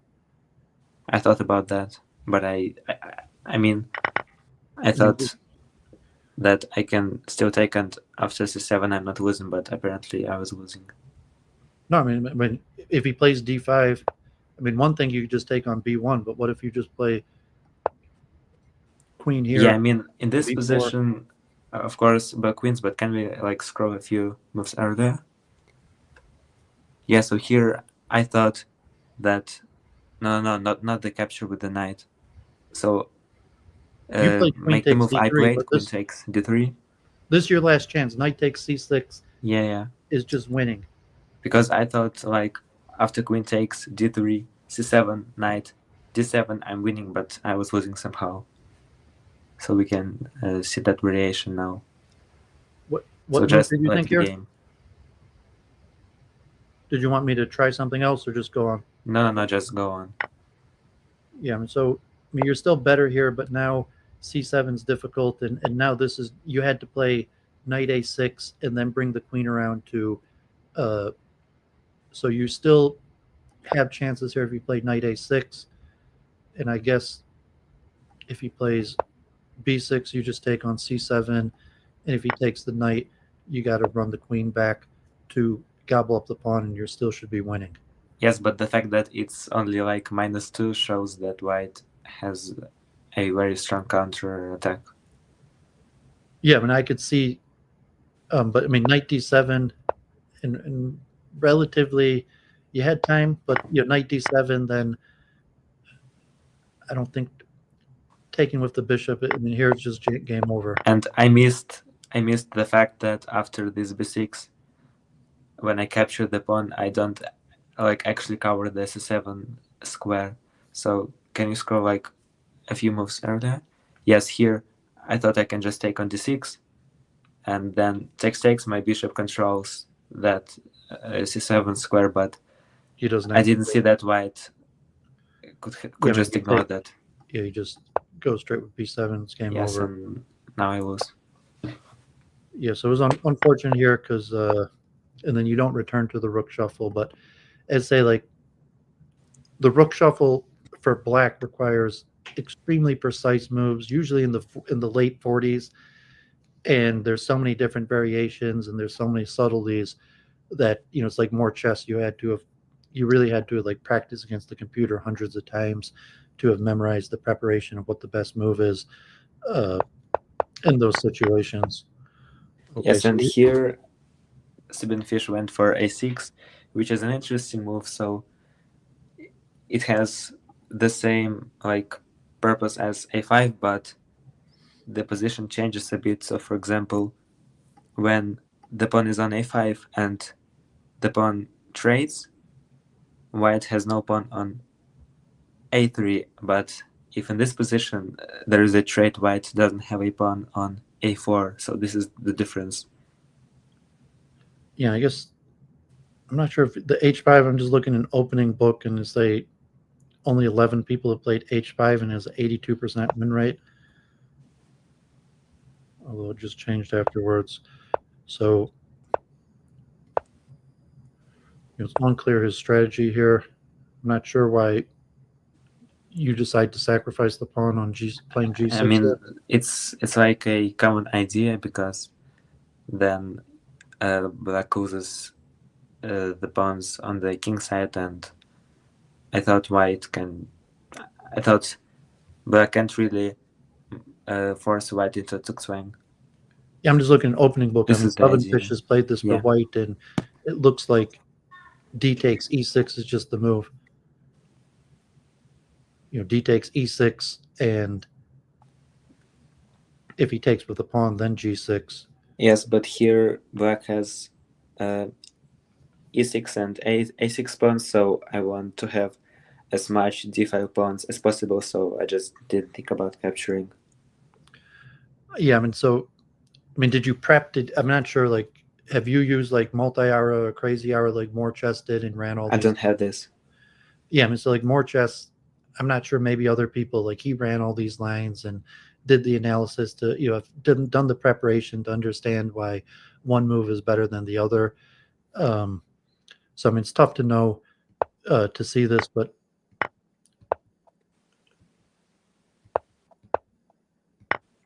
you stopped here. Basically, my idea is that I just capture the pawn on e6, and I hope that white is able to win this. That's the thing, basically. But here, my c4 pawn is only defended once, so I missed the fact that if he captures with the bishop, black infiltrates. I didn't see that. Yeah, so it's an even game here. D takes e6. So yeah, you just have to play d3 first.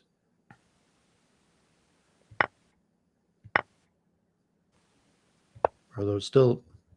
Yeah, here's like, the point. You just have to play d3 because but the idea behind this this pawn sacrifice is to eventually fork with f5, but in this particular position it doesn't work, which I missed. Yes, I mean, it's a nice tactic here. I mean, you could still possibly play d3 here, or, I mean, a4. I mean, the problem is my b5 pawn is hanging, so if I defend it, black is completely winning anyways. Yeah. So. And here it's basically over, so I couldn't do much. Yeah, and you're just too slow. He's got 3 pieces. I mean, you try your best here, but you just can't get any counterplay. And that's, I mean, you did get counterplay, but it's not enough. Yeah, it wasn't enough, unfortunately. Okay, so here he took the lead. Unfortunately, now he's got the lead on you, and you got black. So this was a critical game, and I'm not sure about this. I think I'm familiar with this sacrifice. So here, bishop x c5. You can see some people play it, and black actually has a 71% win rate here. Yeah, I know. I like to play such bishop takes c5 sacrifices, but I think I shouldn't have played it in a World Championship match because it's like too professional. But I mean, if Horde Coach is playing it, it's probably from Morchess's Crazy Aura studies. So, I mean, likely, Horde Coach seems to be playing it and winning with it. So he probably worked with Morchess, who figured out this line from, running Crazy Aura. I mean, I think I shouldn't have captured on c5, nor with the bishop, nor with the pawn. Can you scroll a few moves earlier? No, before the capture. I should have went knight d7 there, but I decided to try to sacrifice. But that didn't work out. And I guess once you exchange, you might be locked into sacrificing. I mean, you could still try to play from here, but. And here, black has an interesting position, and most players would mess up as white, but a6 is really strong because, like, if I capture on a6 and white takes, it will be hard for black to infiltrate because they have doubled pawns on the a file, and I can't really maneuver my pieces as easily. Yeah, and I haven't spoken with Stubenfisch, but I mean, he might have prepped. I mean, he might have went through these lines, and so you played right into something that he prepped and knew, or maybe he just knew in general a6 was probably the yes. right. I mean, I know a6 in general, but this gets played very rarely. I think Stuben is not really preparing something against you. He's just playing, I think. Yeah, I mean, from what I know, he's not like a theoretician or preparing like that. And you see, I mean, you actually lost a game to Wildcats in this position also. So, I mean, I guess you've had this position before in a game against Wildcats a year ago. I don't know if you remember that. I don't.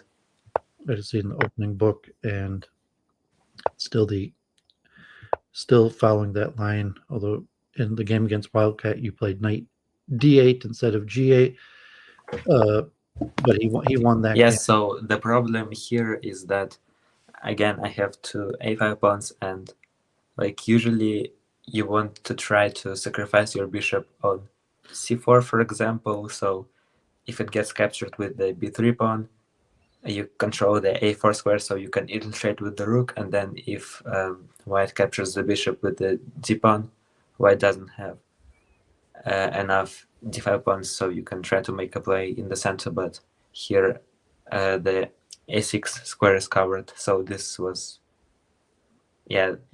why white is better, I think. Yeah, I mean, you don't really have any choice but to go for it. And I figured he was probably going to play b4, but I wasn't sure. Yes, I saw this, but I hoped I can still win this, because like if I had just waited, I would have lost anyways. So I tried to play aggressively.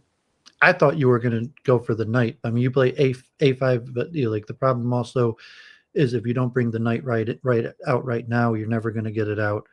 So it might not have been a difference. The knight probably wouldn't have made a difference, but if you don't. Yes, I mean white is better anyways. But with my knight, having no moves, this is completely lost for black. Obviously, I think we can just scroll it, because like literally I had no chances. Yeah, but and here I resign, and this was very unfortunate, because Yeah. like I'm losing so many games. yeah, now he's up 4-2. Now you got white here, and you play a5. By the way, did we skip that game with the d5, e6, d4 trade? So basically, when we had like this queenside infiltration main line, did we skip that?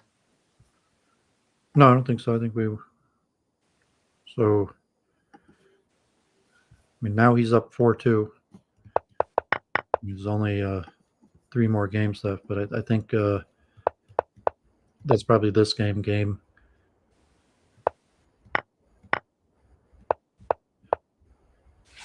Here's game 7, and he. Yeah, so here I think after c6 I should have played a6 right away, because as I remember, I mean, I think I analyzed this kind of position after I lost one game to Wildcats, and I think if black gets to put the pawns on a6 and c6, black is winning, because white doesn't have much space. So I shouldn't have allowed him to do that. I was too slow. Yeah, and So I we have guess. d4, knight e7. Yeah, I mean, you even had played in the last week this exact same position against Stubenfisch, where you won his white twice. So Yeah. maybe he went back and studied it. Probably. Let's see So where here I was expecting knight e7, then d5. So it's kind of. here he deviates. So if you see, you played him. Yeah. You were 2 or 3 out of this position, and so he tried something new. So in the games you had played last week, he hadn't played C6. I mean, it's not really new. I remember in some arena this It's not a autumn new I had line, a game against Wildcats. Yeah, I didn't and mean it's a they new went. line. I just meant that you had played him 3 games last week, and he didn't play this. Yes, unfortunately. So, like, I was expecting knight e7 anyways. He goes for c6, and I didn't remember I had to go a6. So this was my mistake, and here black is winning, I think. Well, I'm still gaming it, but you wanted to, you think. I mean, you could Yes, see because like here, by sacrificing my pawn, I destabilize the black pawn structure, and this should be better for white. But if he plays AX, you're going to take on C6? Yeah. And here, like, even though I have 3 d5 pawns, black can't really control those squares. This is the thing. Yeah, I mean, I guess this is the same strategy he relatively did to you the last game. Mm-hmm. So, I mean, here, I guess. If I go f6, he just infiltrates. If I go g6, I just lose a pawn. And I mean, I wasn't happy with my position. I should have played a6 earlier. Yeah, and I guess at this point, your best strategy is just to go to f6 and let him infiltrate and hope that you could get enough play on the queen side. Nah, I mean, because he's like a very strong player, but I can easily win this at this level. Yeah, so because my counterplay is too slow. I was surprised why didn't he take HXG4? I was looking at this and I was surprised. You think he just messed up, or did he have a reason? Probably he messed up, but still the position is better for black, I think. Yeah, I guess. I mean, if you play E3, it's not going to change things. Yeah, I will have to play E4 anyways. My engine suggested A6, I think. and then like it's unclear again because black doesn't really control the squares. But I went e4 and then we traded, and then I couldn't play a6, I think. Yeah, and then unfortunately, I mean, I think e3 is weak because then you end up in real trouble here. I'm not exactly sure where it happened. But Yes, I mean can we scroll a few moves earlier? Yes, so here black is threatening to capture with the bishop on c5, and then d4 doesn't help because I won't be able to take d takes c5. So again, if I go b6, my b4 pawn is weak, so I will lose in some way in that position anyways. So I went for a6. I guess computer's saying you should just take. So And black is just winning here. Black is better. because you really, once you get c5 in, I mean, you got And nothing. white isn't explained because I can't control the d4 square, so basically my whole pawn structure is split up into parts, and this is way better for black because I somehow I need to get rid of that c5 pawn to be able to advance to d4, and this is just losing.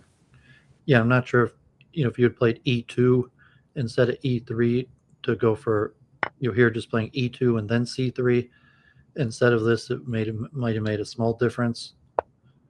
But yeah, so that either way, it's not. And then basically black controls all the squares, so I have to sacrifice on f5, but that doesn't help. Still, I don't control the d4 square. He can just kind of infiltrate in the center, I think, if he doubles up the pieces on the d5, on the d file. But for some reason, Stubenfisch didn't do it. He just waited. Yeah, I mean, surprisingly, you still create some counterplay here. Yes, because I sacrificed my pawn on b4, so I can go d4, but I mean, my center is just too bad.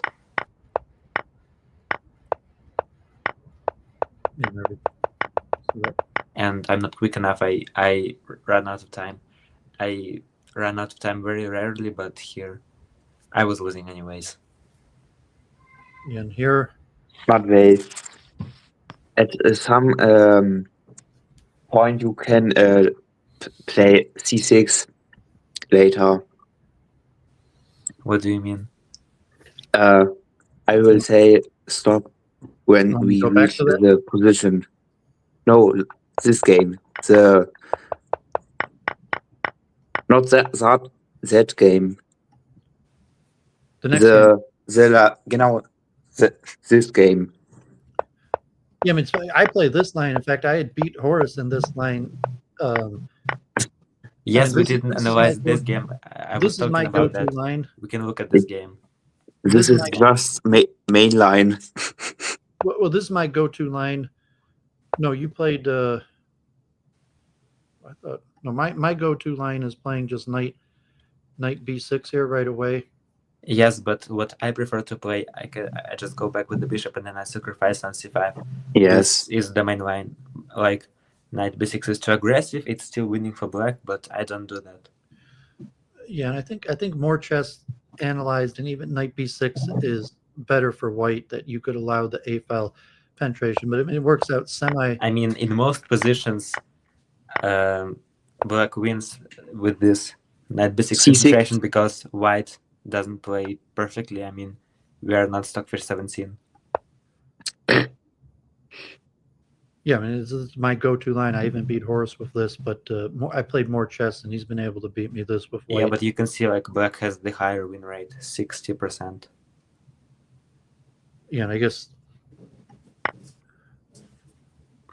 here and then the king side attack is actually it's not so, but so you didn't go for this line. You assume Stubenfisch would have known it, but yeah, you still penetrate, and it's still like the main line. Yes, it's absolutely the main line. or the very end of the main line. By the way, I think Was there echoing? sometimes Stubenfisch played b takes c6. Okay, I just muted you, Kiwi, because we're getting echo. No, that's on your end, Matvei. No, it's Kiwi. So I muted you because you're echoing. Yes, how do I deal with that? Okay, no, it's Kiwi. He has echo. Something's wrong. You gotta Okay, so figure out why you're basically, echoing. like in my most recent games, Stubenfisch traded b takes c6 a few moves earlier. Can we try to? Yeah. So here he went b takes c6 and then d6, but I prepared for that position. I mean, I know this c4 line, of course, but in my recent games against Stubenfisch, he didn't play this c4 thing. I mean, I still know this, but I was just like a bit surprised. Okay, yeah, and you didn't play last week against him. Yeah. Although, okay, you've had this line against Horde Coach before, so you knew this line. Yes, and here I just take on b5. Then white goes f6. And here the very best line for black is not to take the pawn on c5 actually, so capture on f6. Here taking on c5 is actually bad because white is able to defend against the infiltration, and then like a knight and rook is not enough. Here black should rather go queen a5. That's what you played. I'm saying the computer still prefers taking the pawn. I mean, Yes, maybe, but like even more chess, or you could call him Ron, he recommended this queen a5 instead. or you even have a game against more from. You even have a game against more in this line. Yeah, but he later recommended queen a5. Yeah, so I mean, he probably. So the idea behind queen a5 is white has to play c3. Then I take on f6 and queen a6 and the double attack. So white has to avoid infiltration, and then I get that f6 pawn. So basically, I lose my knight, but white counterattack is slowed down. So normally, you should try to do such captures as black. Okay, and you actually have lost the game to more.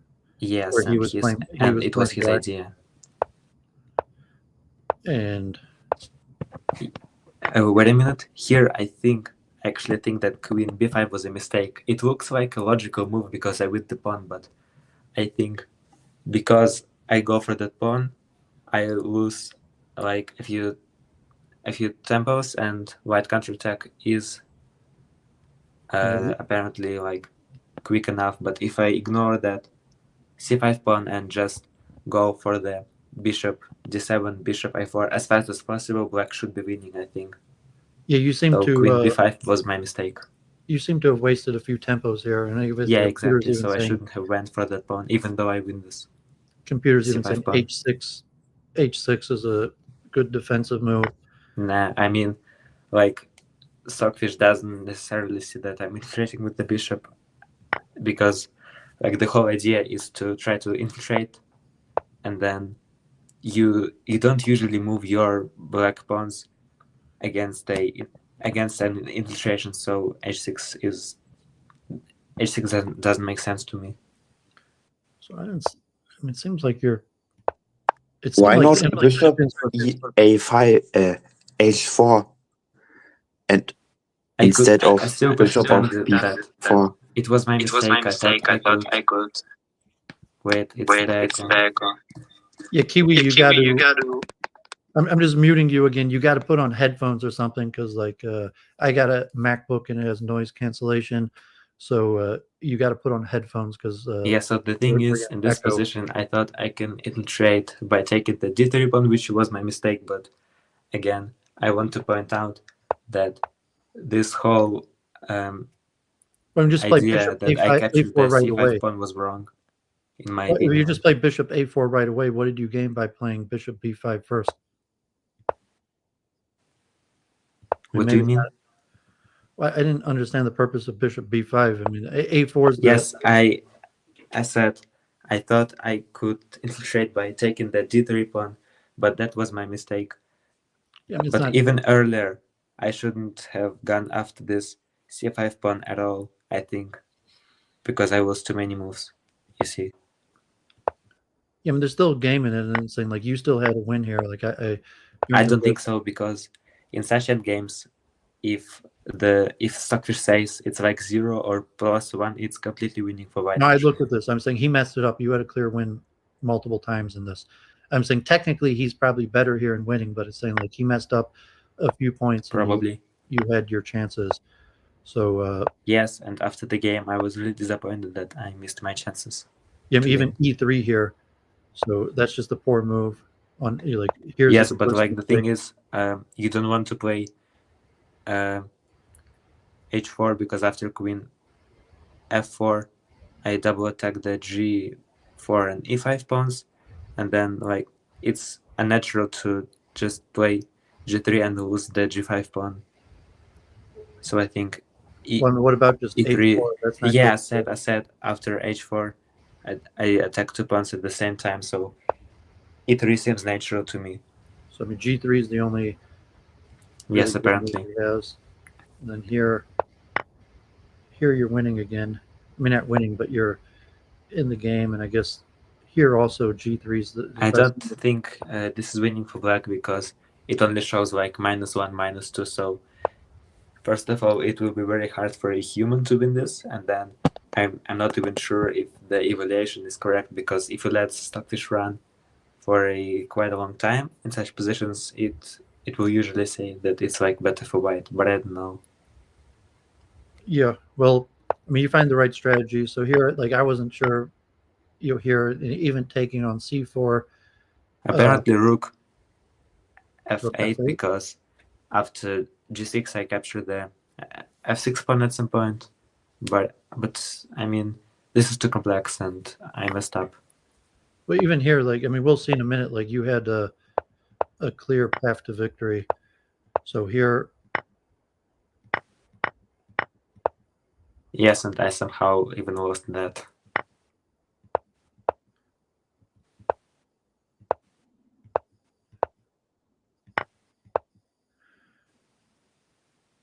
yeah. So you could just. Yes, but I was afraid of that f6, f7 thing. So I thought I had to guard the square, but yeah, this was Maybe my just mistake. I mean, this is not working at all because queen takes f3 and. Yes, but I didn't have time to calculate this. So like naturally you don't want to allow you only have 3 pawns seconds. and then f7, h7. I thought also this, but I'm not sure that maybe you could have just held with your queen here. That's what when I was commenting, I was thinking queen e5 was the best move, but you played queen f6, which you still should be winning here, and then this is your last heir, queen back. So if you just trade the pawn, presumably it's take with the f pawn, and just king. No, not this. The queen. I guess you're still winning here. His pawns are too far back. If he plays something like e5, your queen's yeah, just control with this e5 square so he can't push. But f5, so this is winning. Yeah, queen f8. But I messed up. Is the last mistake. Then e5, and then he's able to win. Yes, I think if I hadn't gone for that c5 pawn, my end game would have been much easier, to be honest. So here, queen b5 was bad. I think I had to go bishop d7. This was my mistake, I think. Yeah, even because you see, like, the end game was too complicated and I messed up eventually. Yeah, just go for the penetration right away. Yeah, exactly. And because it takes you a lot of moves. It takes you like taking the c pawn takes like three. It takes 3 extra moves. So in Horde, the endgame might be winning for black, but it is very hard to win, even at my level.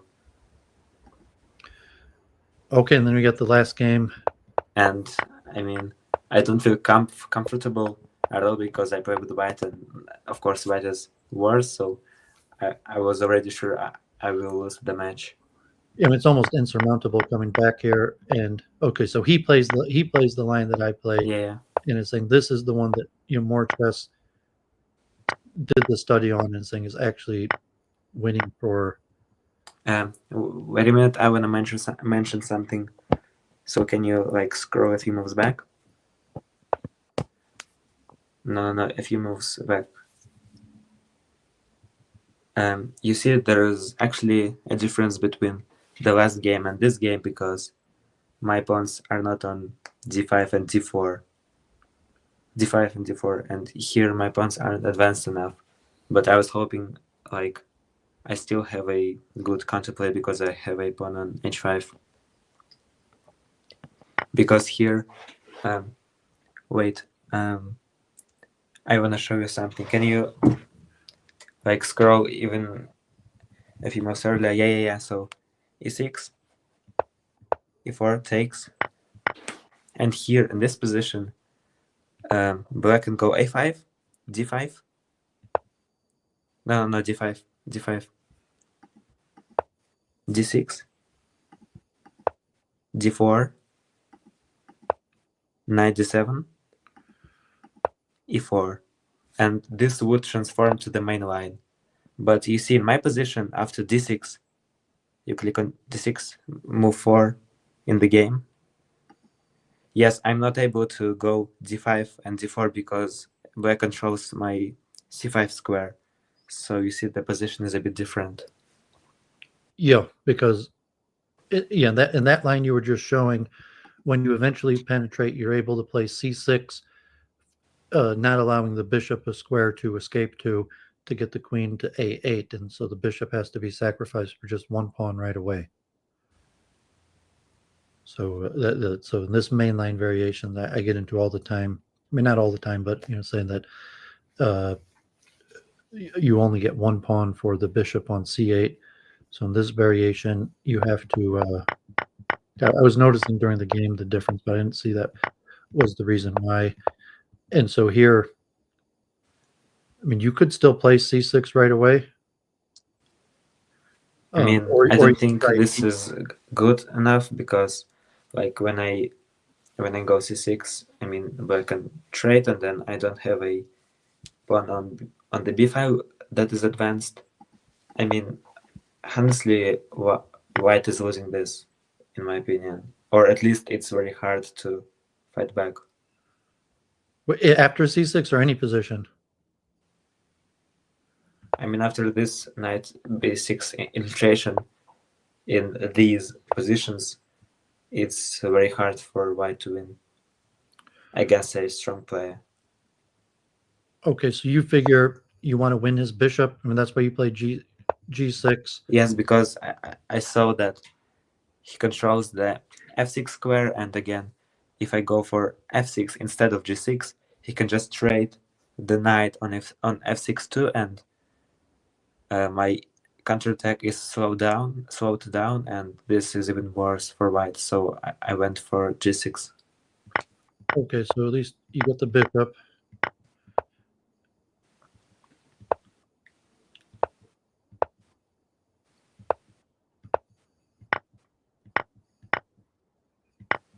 And here, I maybe have some chances, but You had a all, win. black is No, I mean, better. I was watching this. I was almost certain you missed multiple wins. But I mean, like, yeah, I mean, here he's like with best play. This is just an easy win. I mean, not easy win for black, but you get counterplay here. I'm not sure where it happens.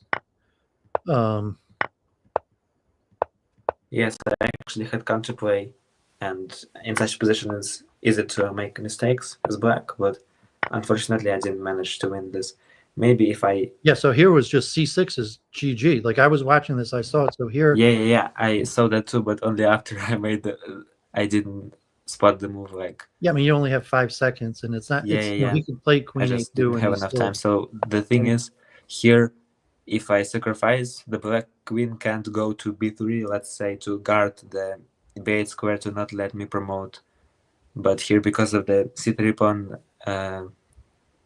I just queen on b8. Yes, Yeah. So you miss c6 here, and then and then I lose. Yeah, yeah, I guess you don't get a second chance. I'm not sure if you had a second chance here.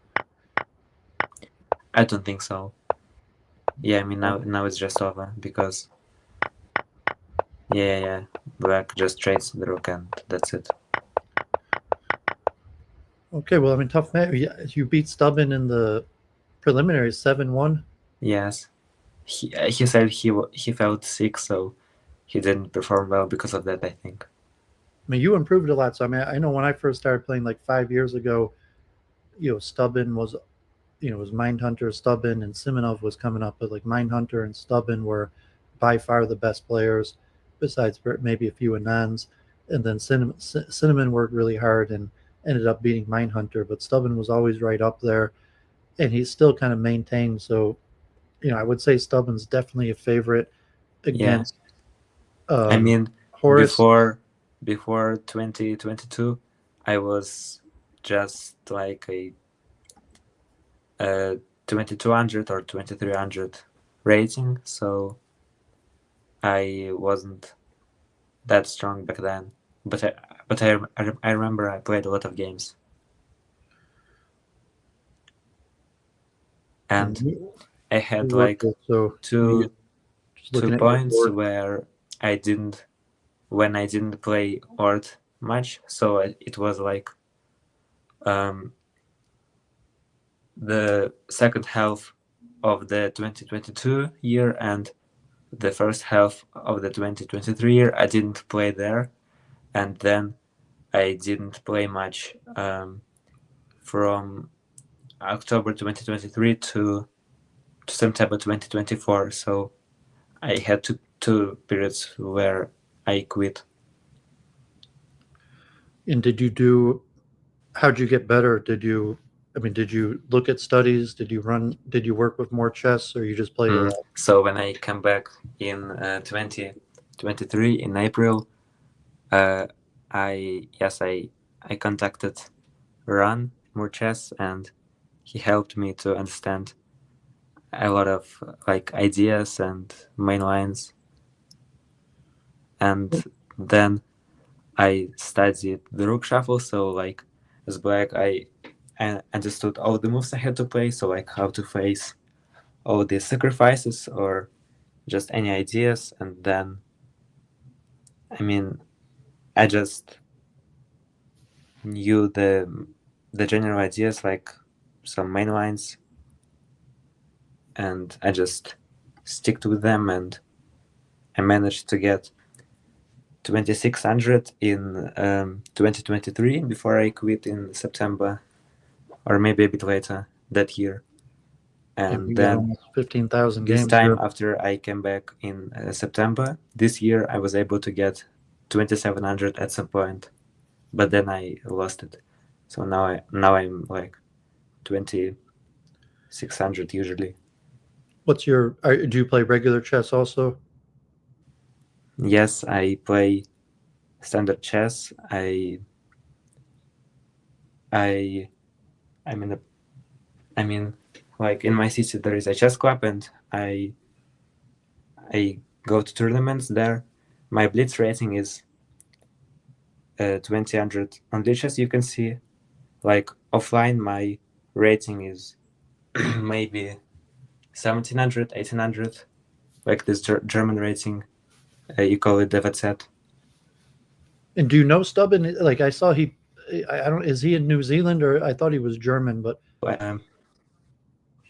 yes, he actually lives in Germany, but I live in Bavaria, in Munich, and he lives like more in the northwest Germany, I think. so you've never bumped into him? Yeah. And I think, is he a master? I think Stubben and I mean, they're not titled, but I'm not sure if Stubben and Mindhunter were master strength at regular chess. Although we've seen, I think, unlike some of the other variants where you've had people that aren't even experts. Cinnamon, I don't, I'm not sure, but I don't think he's even an expert. I don't know about Horde chess that reach the world championship, even though they weren't. Yeah, you don't have to be like very good in standard chess to be good in Horde, but I mean, if you compare like me to most chess players, I'm way better than intermediate. So again, my ratings here are on lichess are like 2000, which is good. Yeah, I'm just a comparison to say that. In comparison, relatively, of course, I'm to worse than say, okay, you're a good masters. club player, but to be one of the best in the world at Horde, Yeah, exactly. and not even a master, let alone even an expert. It's you're just interesting. I mean, like I play Crazy House, and almost all the top players are titled players. You have a few that are maybe, but I mean, it'd be like a Crazy House would be almost unheard of that you would have someone that's not a master in the championship. I But think if you are very good at standard chess, the easiest brand which you can play is King of the Hill, I think, because like if you look at the King of the Hill leaderboard, many players are also like masters or stronger than 200 in normal chess, because it's like also necessary in King of the Hill to be good at standard chess, but in Horde it's not like this. Racing Kings is even worse. I mean, saying you have players that like 1300 that are top 10. But I mean, just a different strategy in the transfer from general chess skills that being a master is not necessarily going to give you. Yes, because Racing Kings is just crazy. It's like very different from normal chess because you don't have checks at all, and you don't have to checkmate the opponent. So it's like very different. Okay, well, you plan on sticking with Horde, or you say you're still a student, you're still in an unfortunate situation, so you're living in Germany now, waiting to see what's going to happen. I mean, I will try to play Horde as long as I have interest. Like I come back to, I quit, after the pandemic. I was just like, I didn't have so much time and I was playing too much, so I just shut down my account, and they end up in like personality clashes with the non-players.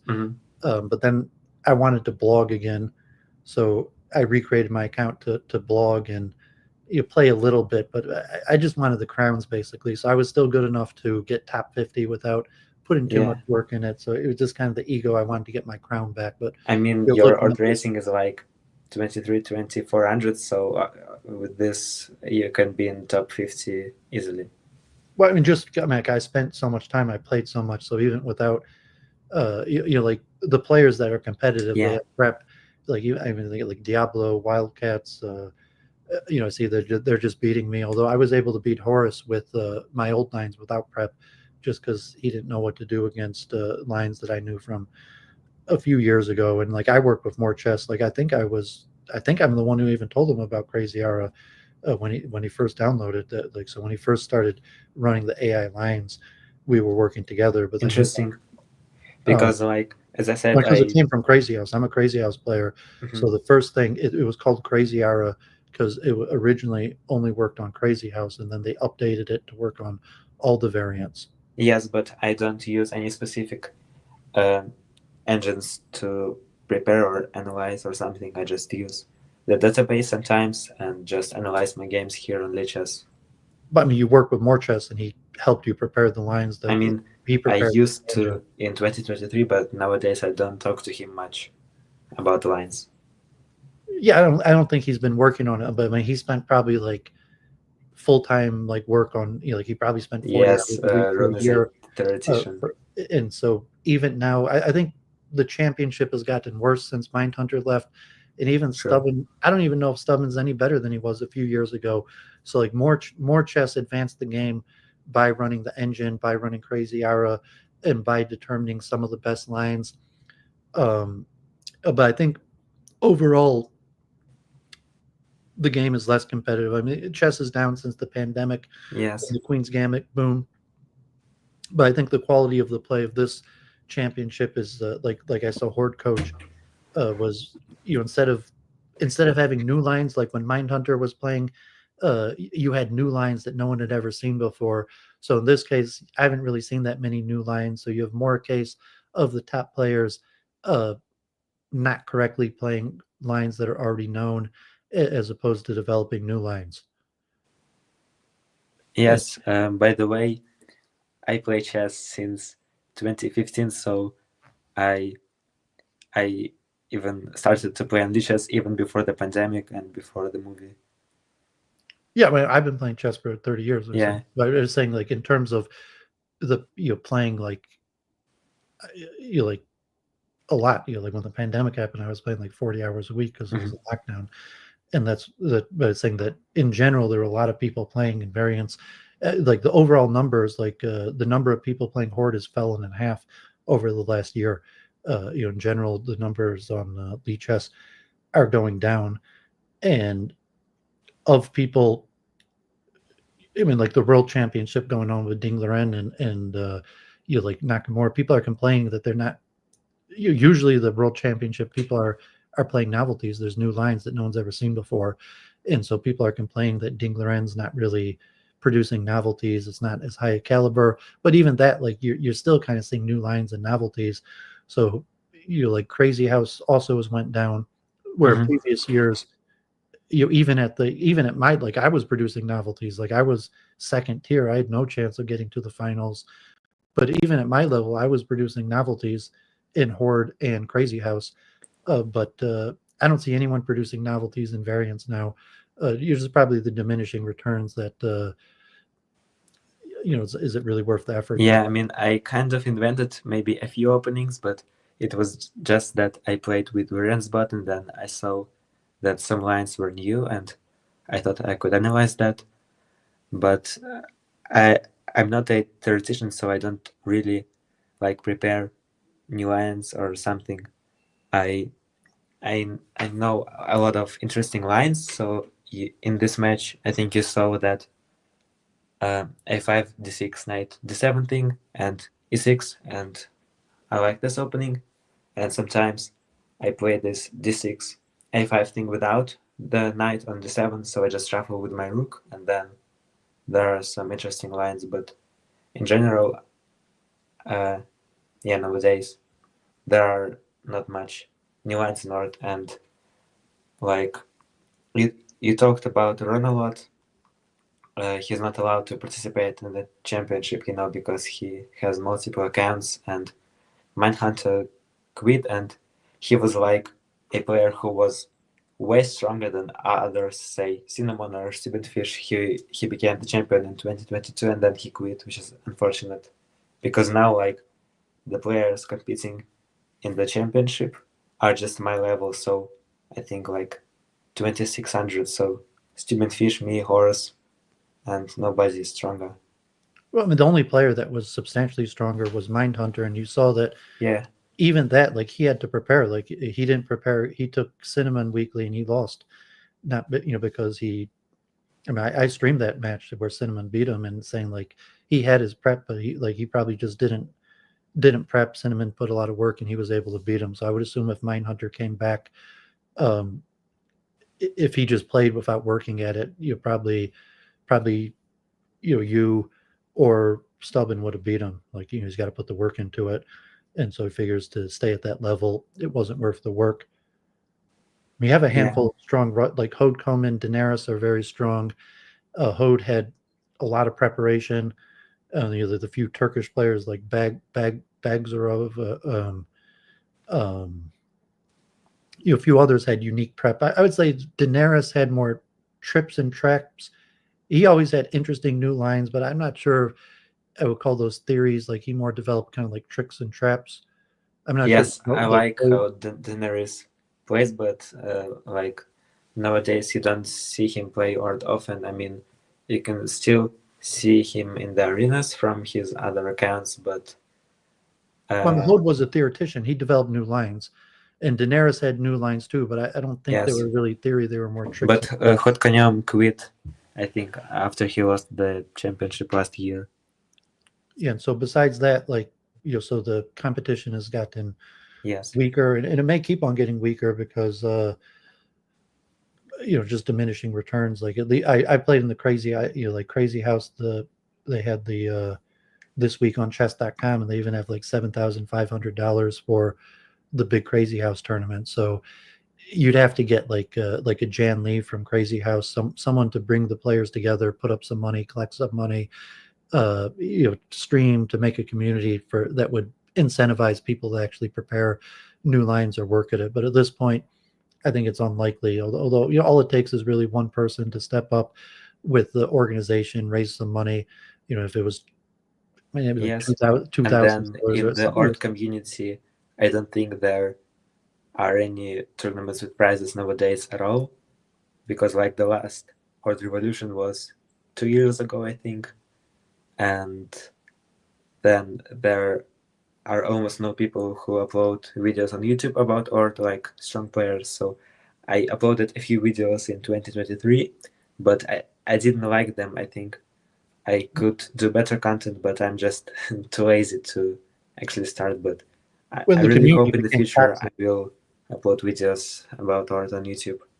Yeah, And the then Horde community Coach became a little also bit had a toxic. channel, but he rarely uploads too.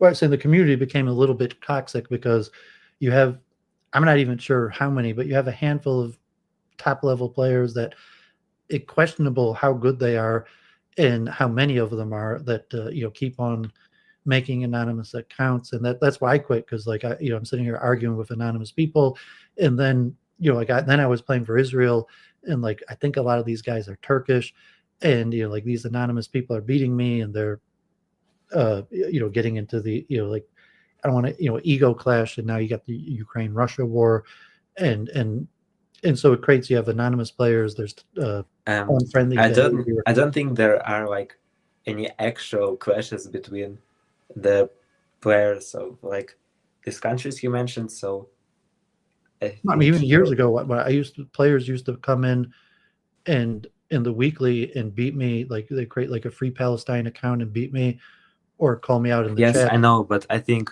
I don't know who they that were, was how some many. troll I'm who assuming they were created Turkish. an account to troll you. I remember, like, I think the name was From the River to the Sea, but it was just a troll account from some But I mean, strong it happened anonymous like player. 10, But it happened to me it was like rather 10 a times. joke, I think.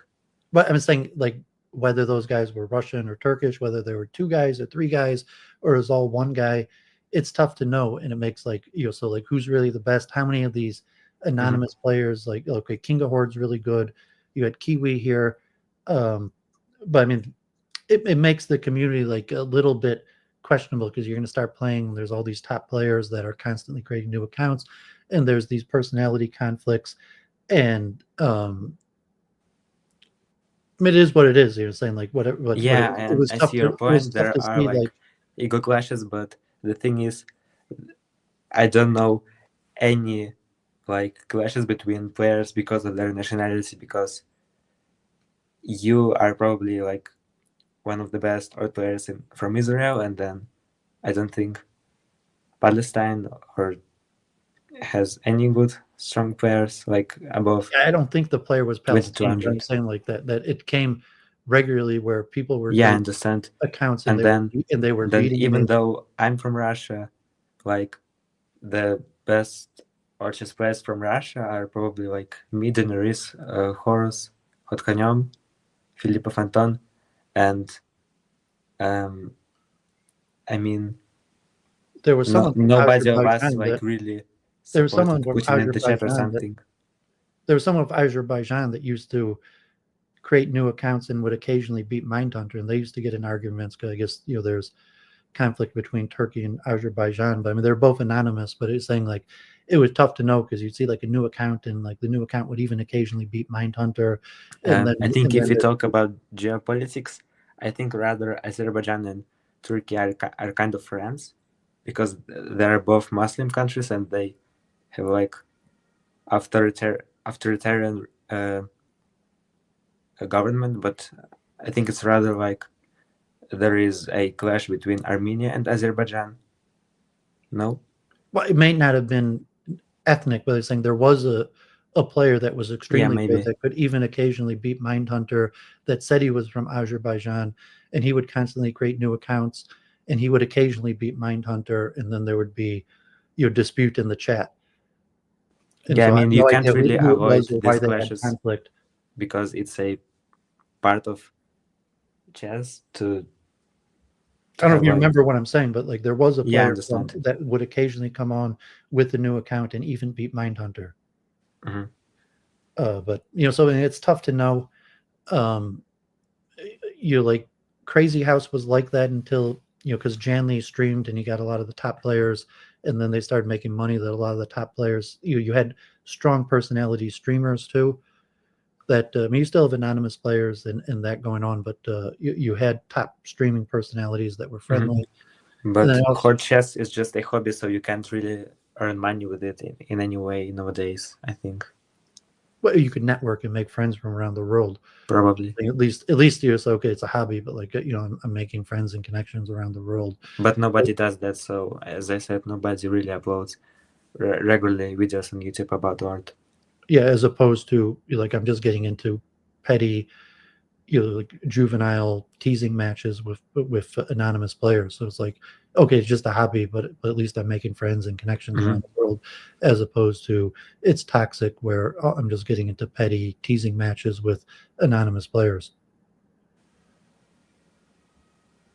Okay, and I think maybe it's like time to probably end this conversation. I mean, I really enjoyed it. It was interesting. Do you have like any questions or something?